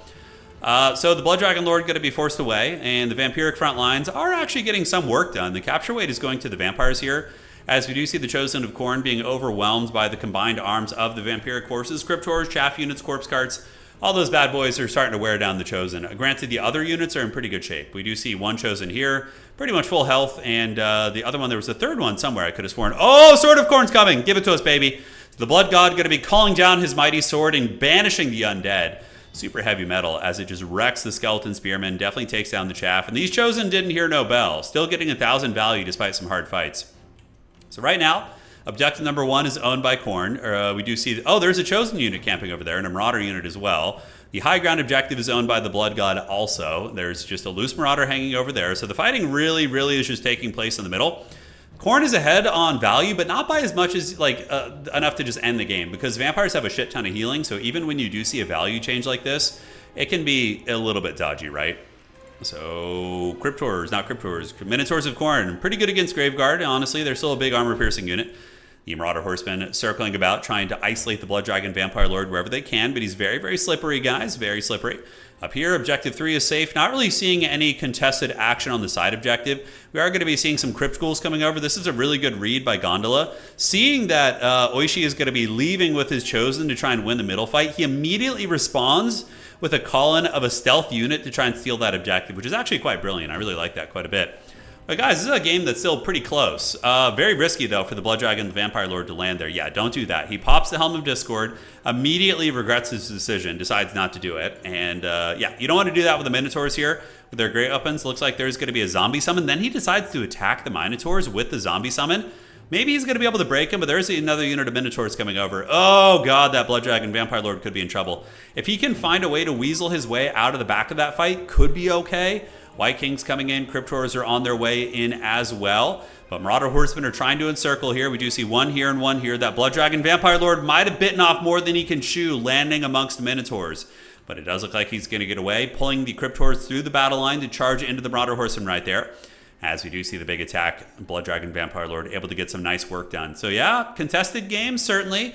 Vampire counts are holding on to the middle objective, but they are heavily behind on the other sides. Nothing on the high ground here. And now the sneaky gremlins are going to steal this point. The dreaded double Crypt Ghoul. I really like that. So he gets his little golems. These are definitely Smeagol's. And they get up on the point, and they're going to be stealing that. So now Khorne is in a situation where they're going to be down on points as well, which is quite interesting. I probably should have left the Chosen over there, but going to be trying to grind down the Vampiric army with the reinforcing Chosen. So those Chosen did come over this way. Throwing weapons into the Cryptors there. Big breath attack from the Blood Dragon Vampire Lord up in the sky. Going to be roasting down some of those units. And how is it looking? 7.8 against 4.4. Pretty big value deficit, but man, the healing is nuts on vampire counts. And Skulltaker is now getting attacked by the Blood Dragon Lord. Skulltaker does lose that fight head on, but he puts up a good fight, even on his motorcycle. Zombie summon used to buffer those units out, but yeah, trying to fight while those Minotaurs are around is just a non-factor. It's tricky to get them. Skeleton Spears are one of your better answers, and Blood Knights can do well in open field, but even still, it's an atrocious trade. They both take quite a bit of damage. And is the Blood God going to find a way to get the side objective back? Nope. Looks like he's just going to take his value lead he has and his points lead and use that to buy time to use that time basically to go after the middle objective here.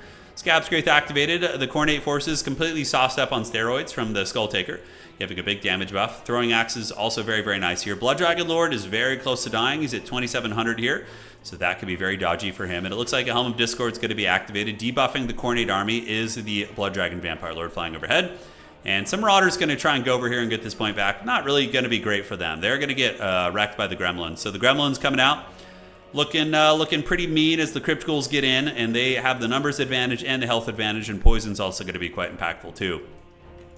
So for the Undead, Cryptors, Ghouls, and Zombies, and looking at the reinforcements for the Blood God, it is going to be Marauders of Khorne, or Minotaurs of Khorne as well as Marauders. So they'll probably be able to eventually get this point back. Vampires definitely on the back foot. Their army's a lot smaller. You can see they've taken a beating in many regards.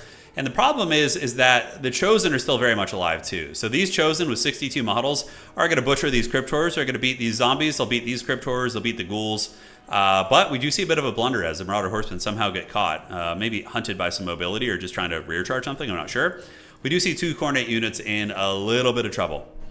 Alright, so Blood Dragon Lord trying to put this game on his back. He's very, very damaged. Outside here we do see Furies. Marauders arriving to the point, and Marauders, I don't know who actually wins between a Marauder and a Crypt Ghoul. I think the Ghoul might be able to edge it out just because of the high stats or the high weapon strength and the poison, but yeah, something to experiment with. Undead are still holding on to a point though. I mean, they have the double cap, right? Yeah, that Ninja on the outside definitely bought them a lot of time, but this is a beautiful play, by the way. The Marauders in the front and Furies in the back. Brilliant. Furies are a glass cannon unit, but Crypt Ghouls are really squishy melee defense-wise and armor. So having the Khornate Furies rear charge them will rip them apart. Oh my god, Oishi's so on point. And dropping a Sword of Khorne to really make sure he gets that objective. And kaboom! There goes the Gremlins, losing half their health. And just like that, Oishi able to dominate the side objective using the Sword of Khorne as well as the Furies to rear charge, and then retreating the Furies out before they take damage, and also then using the anti-infantry bonus of the Marauders with dual weapons to come in here and just finish off these little gremlins. And the Furies are going to be coming back in. So Oishi just displaying a masterclass of micro out here on the side objective as they do get in there and do work. Looking at the points, Oishi is still ahead. He was quite ahead on points. Vampire's going to be trying to wrestle the side objective, but honestly, that one Marauder is probably going to beat both those units. And these are expendable units. If they have the expendable trait, I don't know if they have it here. It says it on their tooltip. But basically, skeleton and zombie units only have 2 capture weight, because they're in the expendable class of units, which means one standard infantry unit will out-capture both of them. Big old fight here. The Blood Dragon Lord using his heart piercing, but he is afflicted by the bloody onslaught from the Skull Taker. The throwing axes of Oishi getting really, really nice work done, and he is sitting at 1900 HP. As in the back, another Chosen of Khorne is being called in. The fact that Khorne has the cushion to be able to save up and bring in such an elite unit to close out the game is really a testament to how they're doing in this situation.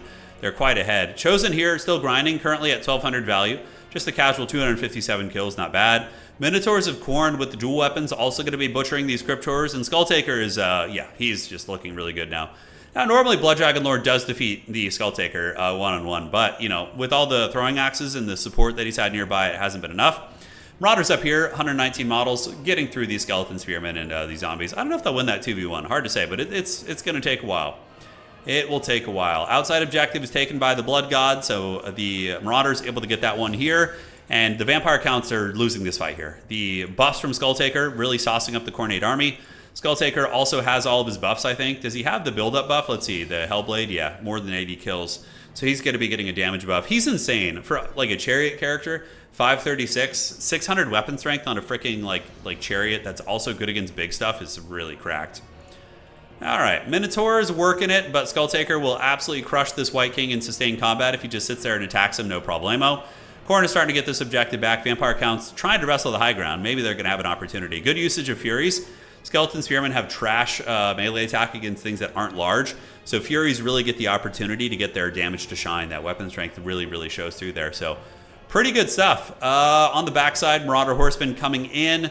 But this is game over. Oishi has won this game. Basically no chances here. We do see the Vampire Lord coming in for his last hoorah, sitting at 1300 HP. Is healing capped now, as the Giga Chad Chosen of Khorne waddle into combat to provide a little bit of support. We do see Skull Taker getting worn down, but this is it's a hard matchup, I feel, for Vampire counts. I definitely feel like Khorne is favored here. It's got to be like a 60-40 matchup for Khorne. So very good attempt here by Gondola, but you know, that's the nature of SFT. It's a more casual tournament format. You can run into bad matchups. So where were our Blood Knights with sword and board? That is my biggest disappointment. They would have actually not been that great, though, because the Minotaurs would have bullied them. So yeah, GG, well played. Fun match, well played to both players. We're going to get the finals going. A value 4,000 for Skull Taker. 400 there, 1,300. Not crazy value on the Chosen. Minotaurs 15, 17, and there. Looking at the Undead, 2,600 on you. White Kings did okay. Graveguard, they tried their best. Mortis Engine didn't get called out there, but could have been nice as well. Did he call out Blood Knights? Oh, he did? Oh, I just missed them. It's one of the worst matchups, yeah. It doesn't seem like a good matchup for Vampire counts. All right. Finals. Hosted a spectator. And we're going to get Oishi in here, and it's going to be either Dark Elves or Lizardmen versus Khorne, which will be fun. The item rework, I haven't really looked into it too much, so get back to me in a couple days once I hear some whispers of it. Finals, and let's see who's on the other side here. All right, so refresh the brackets. And Boss Toss and Killian are still playing, so that was actually a really long game. Fidel Flashflood, thank you for resubscribing. We are streaming on both YouTube and Twitch, so whatever your preferred platform is, enjoy yourselves. Treat yourself. Treat yourself. Yeah, the Blood Knight, I don't know. I didn't really see where he was. I thought I saw most things there, but yeah, we didn't get a good look at that, so we didn't get a good look. Okay. So Oishi will be joining here, and we have Khorne in the grand finals, the Blood God cackling all the way to the bank, and I will message Boss Toss to let me know when he's done. Boss Toss, let me know when done. Cheers. We will go from there. Yeah, I've gotten a little bit sloppy with showing gold values in my recent years, but we're trying. We're trying our best. Okay. So as far as the matchups go, yeah, Khorne versus Lizardmen. I feel like Lizards have some cool teeth there. Like, I almost feel like the Dread Saurian might be good in that matchup. Definitely not bad. Yeah, Vampire seems pretty cursed. Definitely seems pretty cursed. Like, all the fire damage and like durable grindiness seems tough. I've seen high level vampire count players beat Khorne players before, but yeah. I mean, look, in a game with 24 factions, you're gonna run into situations where there's just like hard counter matchups, right? Yeah. It's inevitable. It's gonna happen. It's gonna happen. Okay, so what is going on in the neighborhood? Refreshing. Boss Toss and Killian sweating it out. Killian was a Druchii player. Druchii versus Khorne would be really fun. I think we actually, didn't we see, can you guys help me with my senile brain here? Did we see a Dark Elf game where they annihilated Khorne like 2 or 3 weeks ago? It was Daniken Trop, I think, with like Scourge Runners, or that was against Warriors of Chaos maybe, I'm not sure. Vampire Coast versus Counts favored. I think that probably Vampire Counts are better than Vampire Coast as a faction. But Coast is viable. They're just, they're a little bit tricky. Yeah, Nate, well, we played earlier. We played our games, and now we're just doing commentary, as I did not have the best day today. Last time we made it to semifinals, but today we had some rough games. But some really good ones, too. Some good ones indeed. Was it against Khorne? It might have been Jordan. I don't know. I am too weak. I cannot remember. Okay, those guys are still sweating it out. Sweaty. That's one thing I really liked about Warcraft 3 Champions, is the fact that they have that feature where you can like watch ladder games. That was so good for like learning. I remember going and watching like high elo players. Man, if we could get, this is like let me show you guys real quick. Hold on. Is there an update or something? Okay. Updating. I'm going to show you guys something real quick. All right. Should I wash my Mournfang Brown Doombull with sepia, brown, or black? Oh, God, I have no idea, Rogelio. That's hard to conceptualize. That's hard to... Dork Elves. Dark Elves. You got me calling them Dork Elves. They don't feel too strong to me, that's for sure. Okay. This is like... Let's see here if this works. Do we still have it? Yeah, this is like my power fantasy for frickin' Total War multiplayer. Like, if we could get like a queuing system that has like elo-based matchmaking, right? So we can go here. You know, you have a profile. You have the player's win-to-loss ratio. Okay, so you can like look and have a history of that. You have their MMR. You can look at their match history and like look at replays, like see all, oh my God, how cool would this be? And you can see all the match history of the players and everything. God, that'd be so good. And then seasons, you have like seasons. So the ladder resets and, man, if we could get something like this, it would take the community to another level. Cause I want to grind ladder. I want to play ladder, but right now it's so haggard. It's viable. You can do it, but I'm just like, I want there to be elo based matchmaking and an incentive to like do it, you know? Try out the Immortals. I did. Saif, I played with the Immortals earlier. I would try multiplayer if that existed. Yeah, yeah, because like new players come in and get taken to Pound Town by people on ladder because there's no elo. You know, something like this would just be so freaking good. Yeah, it'd be amazing. Shout out to the Warcraft 3 community there. I don't even know if we could do that for Warhammer. Owen says Sepia. It's going to be the choice, yeah. Sepia is a very good wash. And Uln oil is great, though. It depends on what you're trying to paint. Okay, let's check these guys. Yeah, still waiting on them. Thanks for streaming. Playing in the tournament was a lot of fun. You are by far oh, I'm glad you like the channel, Shield of Faith. Thank you, man. Hey, it's Orange Pest. What's up, dude? I see you lurking in the shadows looking for an Age of the Ring game. I know the ring calls to you. Are you having nightmares of the dreaded Haradrim vultures flying around? I have nightmares of late game Gondor, of like letting Gondor live too long and then they just like have like a million economy and just...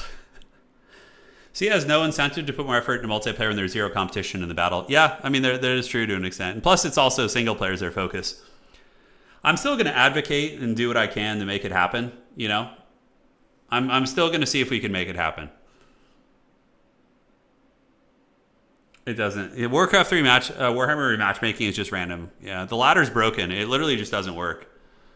I mean, you can queue, but I'm talking about the actual leaderboard. It's been bugged since like week 1 of launch. It's so haggard. Like I used to think it'd be fun to like try and get the #1 spot on leaderboard, like grind and do that. Fisho, I think I'm gonna do Age of the Ring tomorrow because if I want to do Age of the Ring, I'm gonna have to restart the whole stream because I have to reset my settings on OBS. Yeah, but I will. There's a tiny chance I stream some Age of the Ring tonight, like a really small chance on Twitch, because doing multiple streams a day on YouTube will punish you actually. So I might do it on Twitch and then we could upload the VOD as a YouTube video later or something. I'm not sure, but we'll see. We'll see. It's so fun. I'm so addicted to Age of the Ring. It's such a good game. All right. Are they done yet? Jeez Louise. These nerds taking a long time to build their armies. Yeah. That's also another feature that we talked about last time, having the army builder like time limit thing. So both players click ready and then you have 5 minutes to do your army. I think that's really good. You know, honestly, yeah, there are like the Total War multiplayer community gets we get a bit of support actually. Like we get more than some other mainstream RTS games, honestly. Like we get patches and all sorts of good stuff, you know, semi-frequently and bouncing. Like I see other RTS games, even games that are just a couple years old that are like semi-abandoned and barely get anything. We get it. We stream on Twitch and YouTube. Yeah, YouTube is obviously the primary place we party, but if you prefer Twitch as well. Yeah, we have like, let's see. Yeah, so there's 3,000 people on YouTube and 162 on old Twitch. So whichever your preference is. I know they have different spectator settings and chat, and so whatever your preference is. Yeah, Daximus, partially so. Partially so. Yes. Come on. Oh, please finish the game. For the love of the dark gods. How is it taking that long? I see them in Discord lurking. I see them there. Oishi is eagerly waiting here. For Oishi, I think it's really late. Let's see what time it is in Korea right now. Current time in Seoul, Korea. Yeah, so, okay, actually not that bad for Oishi. It's noon for him. Okay, that's actually good. Yeah. That ain't bad. How many rounds did you miss? We're in the grand finals gaming, so you have missed a fair amount. This is the grand finals for tonight. We just did the semis. Yeah. I don't even know what that is. No fun. Yeah, no idea. Yes, yes. By the way, we have some fun stuff to show off. I know there's a lot of new people on the channel as well. Uh-huh. And if you guys are looking for some gifts for loved ones, friends, and family, my wife is an artist. And she has a awesome clothing company here, so we can show you. It's called astrosnouts.com. If we have any mods, I could drop a link in YouTube and Twitch. That'd be great, but you can get all sorts of good stuff. Very animal focused. We have like a dog D&D alignment chart. The Mortal Wombat is one of my favorites as well. We can go and, for example, we can look at like t-shirts, right? So you can go and do this. And we deliver all over the place.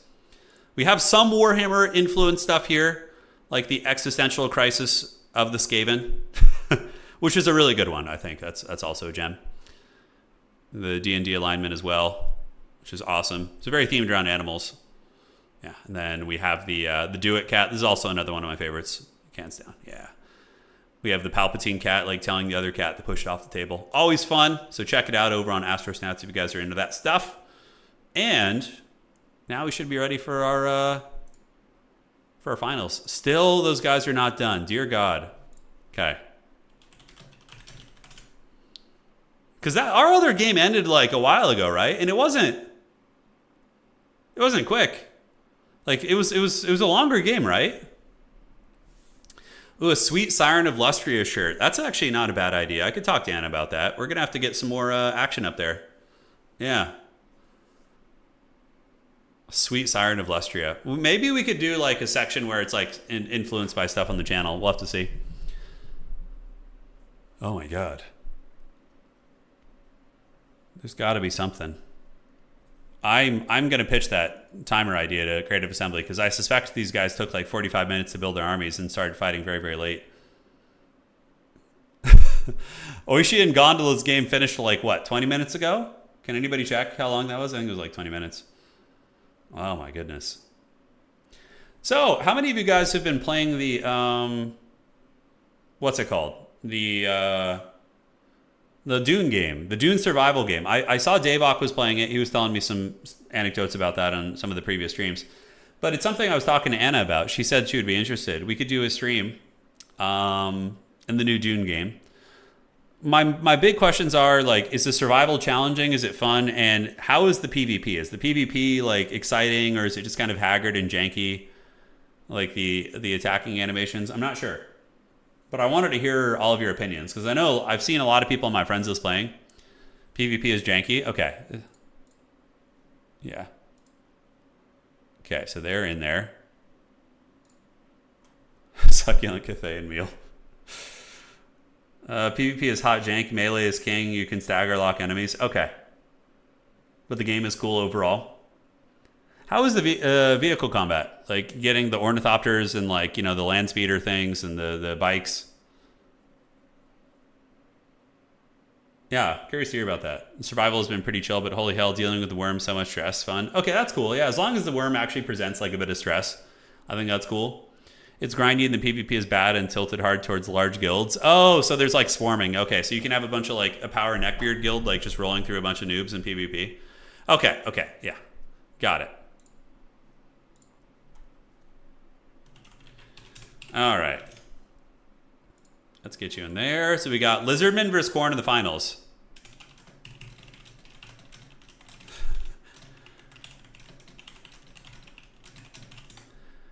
Okay, so let's see what's cracking here. You don't even get to PvP for like the first 60 hours. Okay, so there's a big build-up period basically. But like, can you PvP early, but you just get dunked on because your equipment's terrible? That's my question. The Dune survival game is Conan with the Dune skin, and not very lore friendly one either. But okay. Can I play the Haggard Harkonnens?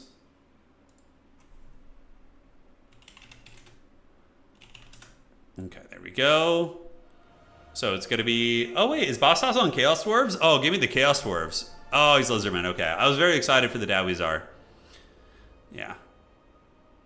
Biggest clan rules the server. So in the PvP zones in the Dune game, does like really high quality loot spawn in like PvP areas? So you have to go fight other players for like super valuable resources? Is that how that works? And can you make a fat character? Can I play like an obese Baron Harkonnen like wannabe? Is that possible? And other people can ruin your house. How can you sabotage people's houses in that game?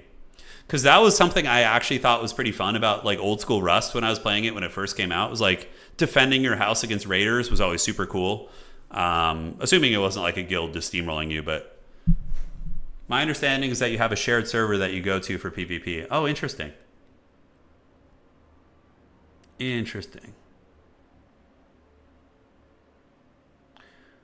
All right, I'm gonna get drunk and smash glass over their living room. All right, so the two players are building right now, guys. We got Boss Toss versus Oishi. We got Lizardman versus Korn. Oh, they need to let me know the map, by the way. I don't know what the map is going to be. Let me know map. Boss Toss will tell me the map, and we should be good. Okay, there are shipwrecks for PvP too, but I've never seen anyone in one of them. And yes, the top tier loot and mats spawn in PvP areas. Okay, so that's what incentivizes it. All right. Yeah, maybe we'll do a stream. Like Anna and I can play off stream a little bit and learn, and then we can do that. You basically play the entire game in a PvE world. Then at the very end, you can go into a giant open PvP area. Okay. That sounds fun, though. It definitely sounds fun. And like, is the diversity of classes in the Dune game relevant? Like, would you say that like you can be like a sharpshooter, like a melee fighter, like a Bene Gesserit kind of witch, whatever? The Forbidden Rod is being stroked a little bit. Yeah, a little bit here. I'm stroking it, thinking about playing this with my wife. We'll see. Dinos, yeah. Korn versus Lizardman. You can cross class. You start with just one class. Okay. Got it. I'm interested. I am interested. Yeah, the exploration aspect would be fun. And you can host your own servers, right? So if we wanted to, we could like do one with just like our Discord. We could have one, we could like host a server and, because it has a server client, right? And then we could all just play on that. No hard classes, got it. So it's pretty flexible. You can spec into any character with any skills. Okay, so it's kind of open-ended. It's like Ultima Online a little bit, I guess. From the days of old. Dread Saurian, maybe. Maybe Dread Saurian here. Lost Temple is going to be the map. Lost Temple of Sotek. Lizardman favored. It is their map. No, you can rent a server from them. Okay. I don't know if we'd be able to, like, would it be... Okay, so we could rent a server from them, and then we could have our own server in our community where we could have little fun PvP events and things like that. Okay, that's kind of interesting. And can characters transfer between servers? Like, could I have a character on one server and then take it to another server if that server, like, dies out or, you know... People don't want to play on it or whatever? Or is it are the characters tied to servers? Thank you guys for answering all the questions, by the way. I know it's a lot, but I'm actually genuinely interested. Yeah, you'd play? Sweet. I don't know how much I would play, though. That's why I'm a little bit like... So, Korn, what wild shit do they bring here? Probably nothing crazy, right? Just like... Marauders, Minotaurs, Valkia, dealer's choice kind of thing would be my guess. Characters are tied to servers. Okay, you're tied to a server, but I know Carnage could get a server moved to another cluster since servers are split into clusters. And okay, wow. It's complicated. The Blood God versus the Children of the Old Ones. Players should be ready here any moment. We do see Boss Toss readying up. Very, very good. And there we are. And the game is soon to begin. So thank you all for joining, and thank you so much for your patience. I know there's a lot of downtime in Total War, but the action makes up for it. Yeah, okay, Skull Taker is very strong. We have the Corn Gores to provide halberds against monsters, and like we did kind of theorycraft here, the dreaded Dread Saurian has arrived. All right, let's get it going and desync, because that is just Total War in a nutshell. All right, so we're going to get back in. So we just need to reload Finals 2 and host game and spectator. It never desyncs twice in a row, which is very weird, but we can get them on more or less the same armies here. Desync, same armies. And we get you, and then we're going to get Oishi back in there. Desync, same armies. Hopefully these guys can join quickly here, and then we're on the Lost Temple of Sotek. You have to build the tension, for the grand finals. You got to build the tension. Yeah, even like 20 plus-year-old games don't have the haggardness that Total War has, you know? Like Warcraft 3, Age of the Ring mod, which is literally played through like a haggard VPN service. Like you don't have these disconnects. Hey, what's going on, Anonymous Hero? We're in the grand finals of a Total War tournament. We're just waiting for the players to reconnect here because there was a desync, and I assume they crashed or something. I have no idea. All right, so they both get in at the same time. We're going to ready up, and now we just wait for those guys to do it. Let's see what's cooking, man. What's it going to be? What is it going to be? Yeah, Corn versus Lizardman. Players got their factions. Should be pretty quick. Hopefully they have their build saved. I mean, as long as it's close to the original, then we're good. You know, they did. You know, what can you do? How is the game learning curve compared to Warhammer 3? It's harder, I would say. Total War is probably harder than Warcraft 3 because Warcraft 3, like every faction has like a meta build for every matchup, and you could just like copy and paste it and mouth breathe and be like effective. Whereas this, you have to know the matchups for 24 different factions to be a high-level player. So I would say this game's harder than Warcraft 3 to learn, but maybe the peak of Warcraft 3 is tougher to achieve than the peak of Total War. But in terms of like the initial learning curve of Total War is harder than Warcraft 3, I would say. But to reach the peak of Total War is much easier than it is to reach in Warcraft 3. For example, like I'm a decent RTS player. I've, you know, been masters and, you know, in most RTS games, I'm like at the lower level of the highest rank. I've been able to win competitive Total War tournaments with very top tier players in them and beat, you know, like I played against Oishi, who's like one of the top players in the world. And I've been able to, you know, beat him. Granted, he would beat me probably 8 times out of 10. But the fact that I was able to take games off one of the best players in the world when being like not even, you know, like I'm like mid-level tournament player, maybe like slightly higher than that, but I could never beat Happy in Warcraft 3. I can never beat Grubby in Warcraft 3, right? Like these guys. So that's kind of what I'm trying to articulate here. Is that you can definitely get to the point where you can take games off high tournament players in Total War quicker than you could in Warcraft 3, but it's a little bit trickier to learn out of the gates because of how many factions there are. There are some plays like where you can make huge micro plays in this for sure. Yeah, Skink Special Forces. I don't know why Oishi unreadied there. Okay, these should be good now. Please don't desync again. I believe in a thing called love. Let's see what happens. All right, ladies and gentlemen, welcome to the grand finals of today's tournament. It's going to be Khorne versus the Lizardmen on the Lost Temple of Sotek. We do have the Dread Saurian versus Skulltaker and the Hellforged Bellower. So actually seeing the return of the Forbidden Skull Cannon ROR, which is very, very fun. All right, guys, let's get it. Let's break it down, and let's have some freaking fun. So Boss Toss is loading in here. This is a 3-objective map, so each player has one home objective, one being right here, and the other one being over here as well. And this is the contested objective over here on the far side, right? So, looking at the Blood God's army, Marauders in the front. Marauders are honestly fine. They can hold their own against Skinks and Saurus, and they're shielded against the Lizardmen darts. And then Khorngors. Khorngors, marked beastmen with halberds, incredibly good in this matchup against Kroxigors and Bastillodons and Dread Saurians, whatever you want. They get the job done. The heroic core and the real epicenter of the army is going to be Skulltaker. Skulltaker on his motorcycle is good against everything and gives an insane buff. With these 2 buffs here, Revel and Slaughter and the Totem of Endless Bloodletting, nearby units get plus 16 melee attack, which is really, really disgusting. We got the Hellforged Bellowers. This is a giant shotgun motorcycle Harley Davidson from hell. And yeah, it's pretty good at close range. At its maximum range, it's not going to be super accurate, but there you go.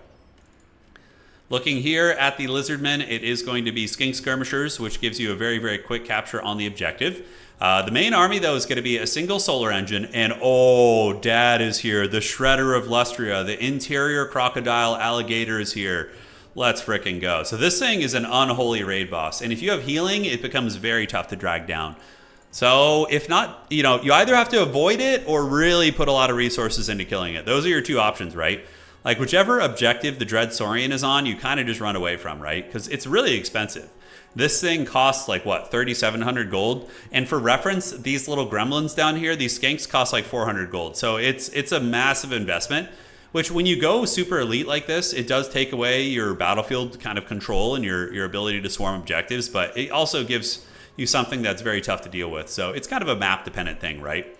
So Skink's moving up with the Dread Beast, and the Lizardmen going to be forming ranks here. Oh my god, he shot right into the tree! Oh, the positioning, Boss Toss, no! He needs to move it. He literally shot right into the tree right there. Yeah, oh my god, that's so haggard. So, advancing on up, we do see the Lizards attempting to steal the home objective of Khorne, and the motorcycle shotgun, the Hellforged Bellowers, dropping some fat steaming payloads on the Skink Skirmisher's face. But now the Dread Beast is coming, and oh, dude, it's going to be a reckoning. The Slan is going to be a life Slan, which makes sense, healing the Dread Saurian. And immediately the Dread Saurian eyes the Bellowers, but it's slow. It can be kited, right? Shield of the Old One's going down for some godforsaken reason.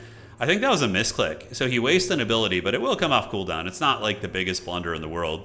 So Lizardmen do have 2 objectives. We have Objective 2 and we have Objective 1. So basically, Khorne is going to have to find a way to move in and go for the objective here, while the Dread Saurian is going to be chasing down the Marauders. You guys want Jurassic Park? Oh, okay. He's like, never mind. I'm not hungry. I'm going to leave. And the little skinks on top, by the way, they throw javelins. So these guys on the Howdas here, able to poke. And so the Dread Saurian saw the Marauder Horsemen and is going to be pulling back. So Marauder Horsemen are a really good answer against it. They can circle it and throw throwing axes at it, which is very, very cost effective. So Solar Engine has gotten a position in the trees and is going to be shooting a laser beam, and it is a hit. So it takes down a couple of those guys, kills 6 of the horsemen, and also blinds them, which lowers their ranged accuracy. The Skink Skirmishers getting nailed, and now it does look like Khorne thinking about moving in, doing a full court press. We do see Khornate units moving from Objective 3 to Objective 2, and it is Dread Saurianing time, as the Dread Saurian does engage versus the Khorngors and immediately goes after the Bellowers. These Beastmen here, though, they are halberd units, which are going to be very scary, but even still, they'll get wrecked by a Dread Saurian. Oh my god, they're already down to half health. Skulltaker moving in, though. Skulltaker using the Slayer Sword, giving him 765 weapon strength. And then also, the Throwing Axe is able to get some nice work done. But the Slan is going to be using Banishment. Oishi does blob his Horsemen here, and they are going to be getting hit with a big damaging spell. So that's going to be doing a lot of HP damage to those guys. You can see they are forced back. Actually did not do that much damage. That was really weird. I expected it to do quite a bit more. All right, so Khorne pressuring the back objective with Marauders, but there are Saurus Warriors and a Battletoad here, and we do see a unit of Colden Riders coming out. So Colden Riders are basically Velociraptors riding Velociraptors, and they're very good against infantry that don't have halberds. So they're going to move in with their cudgels, and they should be able to punish the Marauders as they move through the Forest of Lustria and get a beautiful rear charge on those guys. Now, the Dread Saurian's still hanging in there, sitting at a pretty healthy amount of leadership, but those Throwing Axes are doing a lot of work. And during all this, by the way, Khorne is able to steal its objective back. So the Blood God got its home objective back. Objective 1 for Khorne, Objective 3 for Khorne as well. Dread Saurian definitely struggling to get in there. Oishi has the shotgun. He's got the throwing axes. 3 of them, as a matter of fact. We see one right here, and one right here as well. So those throwing axes are doing quite a good job. Shredder of Lustria is going to be getting a big heal. It's still on fire, though. Should have waited for the fire to wear off. But the regrowth is going to be activated, so this big beastie is going to be getting a big percentage-based heal. But immediately, as soon as Oishi sees it push up, he pulls in all the horsemen to throw axes at it, which is going to be very, very tough, right? Khorne also getting Minotaurs, so the Minotaurs of the Great Opens have arrived. They are really good against the Dread Saurian. If they're, like, a one-on-one Dread Saurian will win, but if they can, like, stack on top of some infantry and start taking those clubs in there, it's quite good. And it does look like the Dino's going for the kill on the Khornate Lord, actually, or going for an attempt on him, using the Dread Saurian to attack Skulltaker. But man, the amount of damage Skulltaker is, not to Skulltaker, the Dread Saurian is taking is pretty crazy. It's already taken probably about 8,000-9,000 HP damage over the course of this game. Lizardmen secure on their back objective, advancing up their skirmishers, also pulling in some spearmen, so Bok, yes. We do see the Sar Spears moving in to support the big dinosaur, and that's going to give some ground-based buffering to fight against the Marauders. And the Dread Saurian actually chasing down the Minotaurs, but I think is going to be turning around here, sitting at a very low amount of HP. Bloody Onslaught activated. Man, Oishi is so on point with the micro here, getting a big debuff activated on the big beast, and then just beating on it with the Minotaurs in the back. So the Minotaur's really able to get quite a bit of damage there. As a matter of fact, the Dread Saurian's actually broken, and this could be a very quick game here. We could see Boss Toss dropping the series right here as the Dread Saurian is forced back. Now, there is a lot of healing from the dinosaurs, but is it going to be enough? Man, this map really doesn't feel good for the dinosaur shooting either. Like, all these trees and all these woods are actually helping the forces of Khorne. The shooting at the Minotaurs has been tough. Khorngor's going after the Solar Engine. Sar Spear is moving up. Value trading is about 5.8 against 3.7. The Dread Saurian has come back. Shotgun blasts were heard from the Hellforged Bellowers back here. They are partially obstructed, so going to be shooting some of their own homies. And another heal activated. So the Shredder of Lustria is going to get one more heal here. It's going to get a regrowth, and it is going to be attacking into the Skull Taker. That is the Lord of the Khornate army. So we're going to see if it's able to get the job done. Skull Taker is sitting at 5,000 HP. He does heal on his motorcycle from consuming the skulls of those that he kills, which is pretty heavy metal. But the Khorne army just seems to be in a commanding position, really. Although some spears do find their way on top of the Minotaurs, which is cost-effective. Hellforge Bellower shooting in on the side objective. Oh, Bok indeed, guys. We do see these skinks moving up. And here's also another anecdote, okay? Most of Khorne's value that they've gotten as an army is tied up in the Shredder of Lustria. So there is maybe a kind of a principle in play where the rest of the Lizard army hasn't taken that much damage overall. And the healing, if he can keep that Shredder of Lustria alive, the Khorne army could start to falter, right? Because he's put so much into killing it, and if you can't kill it, for anybody who's played like a tabletop game, it's like when your opponent brings like a big Imperial Knight or like a monster or a dragon. You put all your firepower into it, but you're not able to finish it, right? It's still going to mess you up on the next turn. And that could be the case here, as the ammunition for the Marauder Horseman's running a little bit sparse. And is it the time of the Dread Saurian? Outside objective taken, the really, really clean plays. The cohorts are able to get that. Feral Cold One's coming in, and we get some Ripper Dactyls. All right. Yeah, looks like the Lizardmen didn't hear no freaking bell, guys.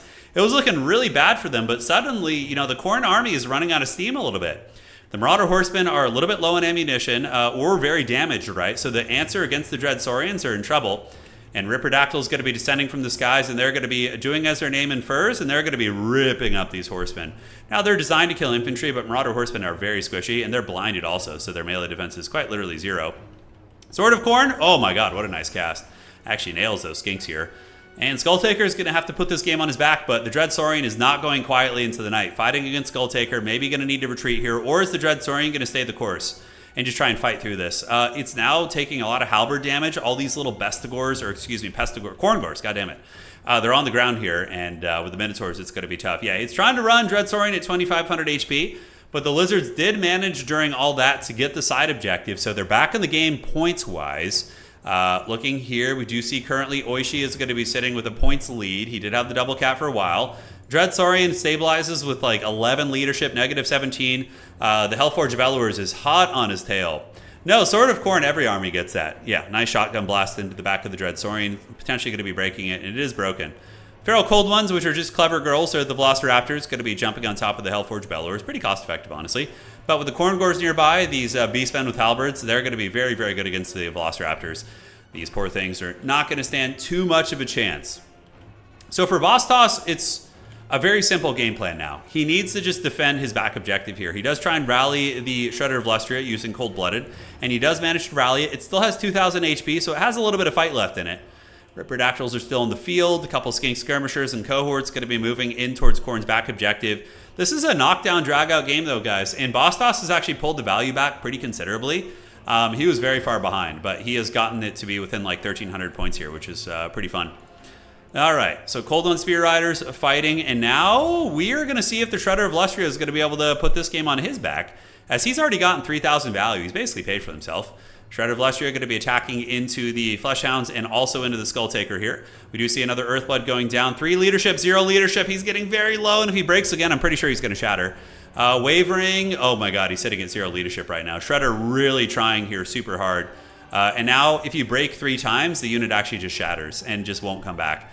So Shredder had a pretty good game, but it did absorb a lot of damage, took a hell of a beating. But now can the dinosaurs hold on to their home objective is the question. Cohorts on their way in. Skull Taker is going to be a big problem. He's insanely strong. 2,800 on him, and the Hellforge Bellowers got 1,800 as well. Dinosaurs holding on to the outside objective. Sword of Khorne. Oh my god, Oishi is so good with that. Like, you would think to use it in a flashier situation, but just that one Sword of Khorne is basically going to be securing you this objective like uber quick.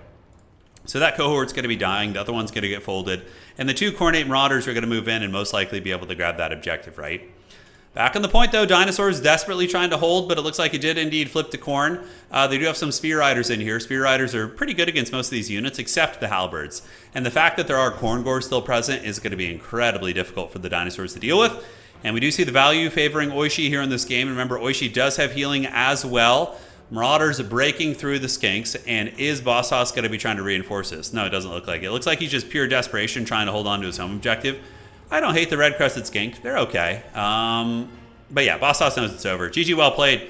What a game. That was a really good match, back and forth. It looked one-sided horrifically in the beginning, and then there was a bit of a second win from the Dinos where the Dreadsaurian came back and we saw him capture the side objective. But at the end of the day, Skulltaker and the Blood God, his chosen, they were just too strong. 3,200 on him, 2,000 here. Throwing axes were really, really on point. Each of them getting a lot of value there. And that was it. GG, well played. Dreadsaurian, it literally paid for itself. 3,700. Solar Engine didn't do badly. And looking at other things, probably nothing else did that good. But it was very, very fun. All right, guys. I hope you enjoyed this game and this tournament. The stream literally just started lagging, so that's like a perfect time for us to wrap things up anyways. If you guys enjoyed tonight's stream, please do drop a like on the way out. Helps quite a bit. Helps keep the Total War engine going. So I know there's a handful of you guys over on YouTube. Consider dropping a like on the stream. It helps keep us, helps keep the old man going. For all of you on Twitch, thank you for watching. If you enjoyed the stream, consider following and or subscribing if that's your business. And for now, ladies and gentlemen, that is going to be it for tonight. I appreciate all of you. That is some sweaty Total War, and I'm literally sweating in here, so time to call it a day. And ladies and gentlemen of the old world, thank you so much for joining. Congratulations to Oishi, showing why he is the champion of the Blood God. He is an insanely good Khorne player. I'm going to stream again Total War sometime in the next week, and I will be playing Slaanesh. I'm going to play them myself and see how they feel. All right, guys. Adios. Do widzenia. We will see you all on the other side. And thank you so much for watching. Very well played, everybody.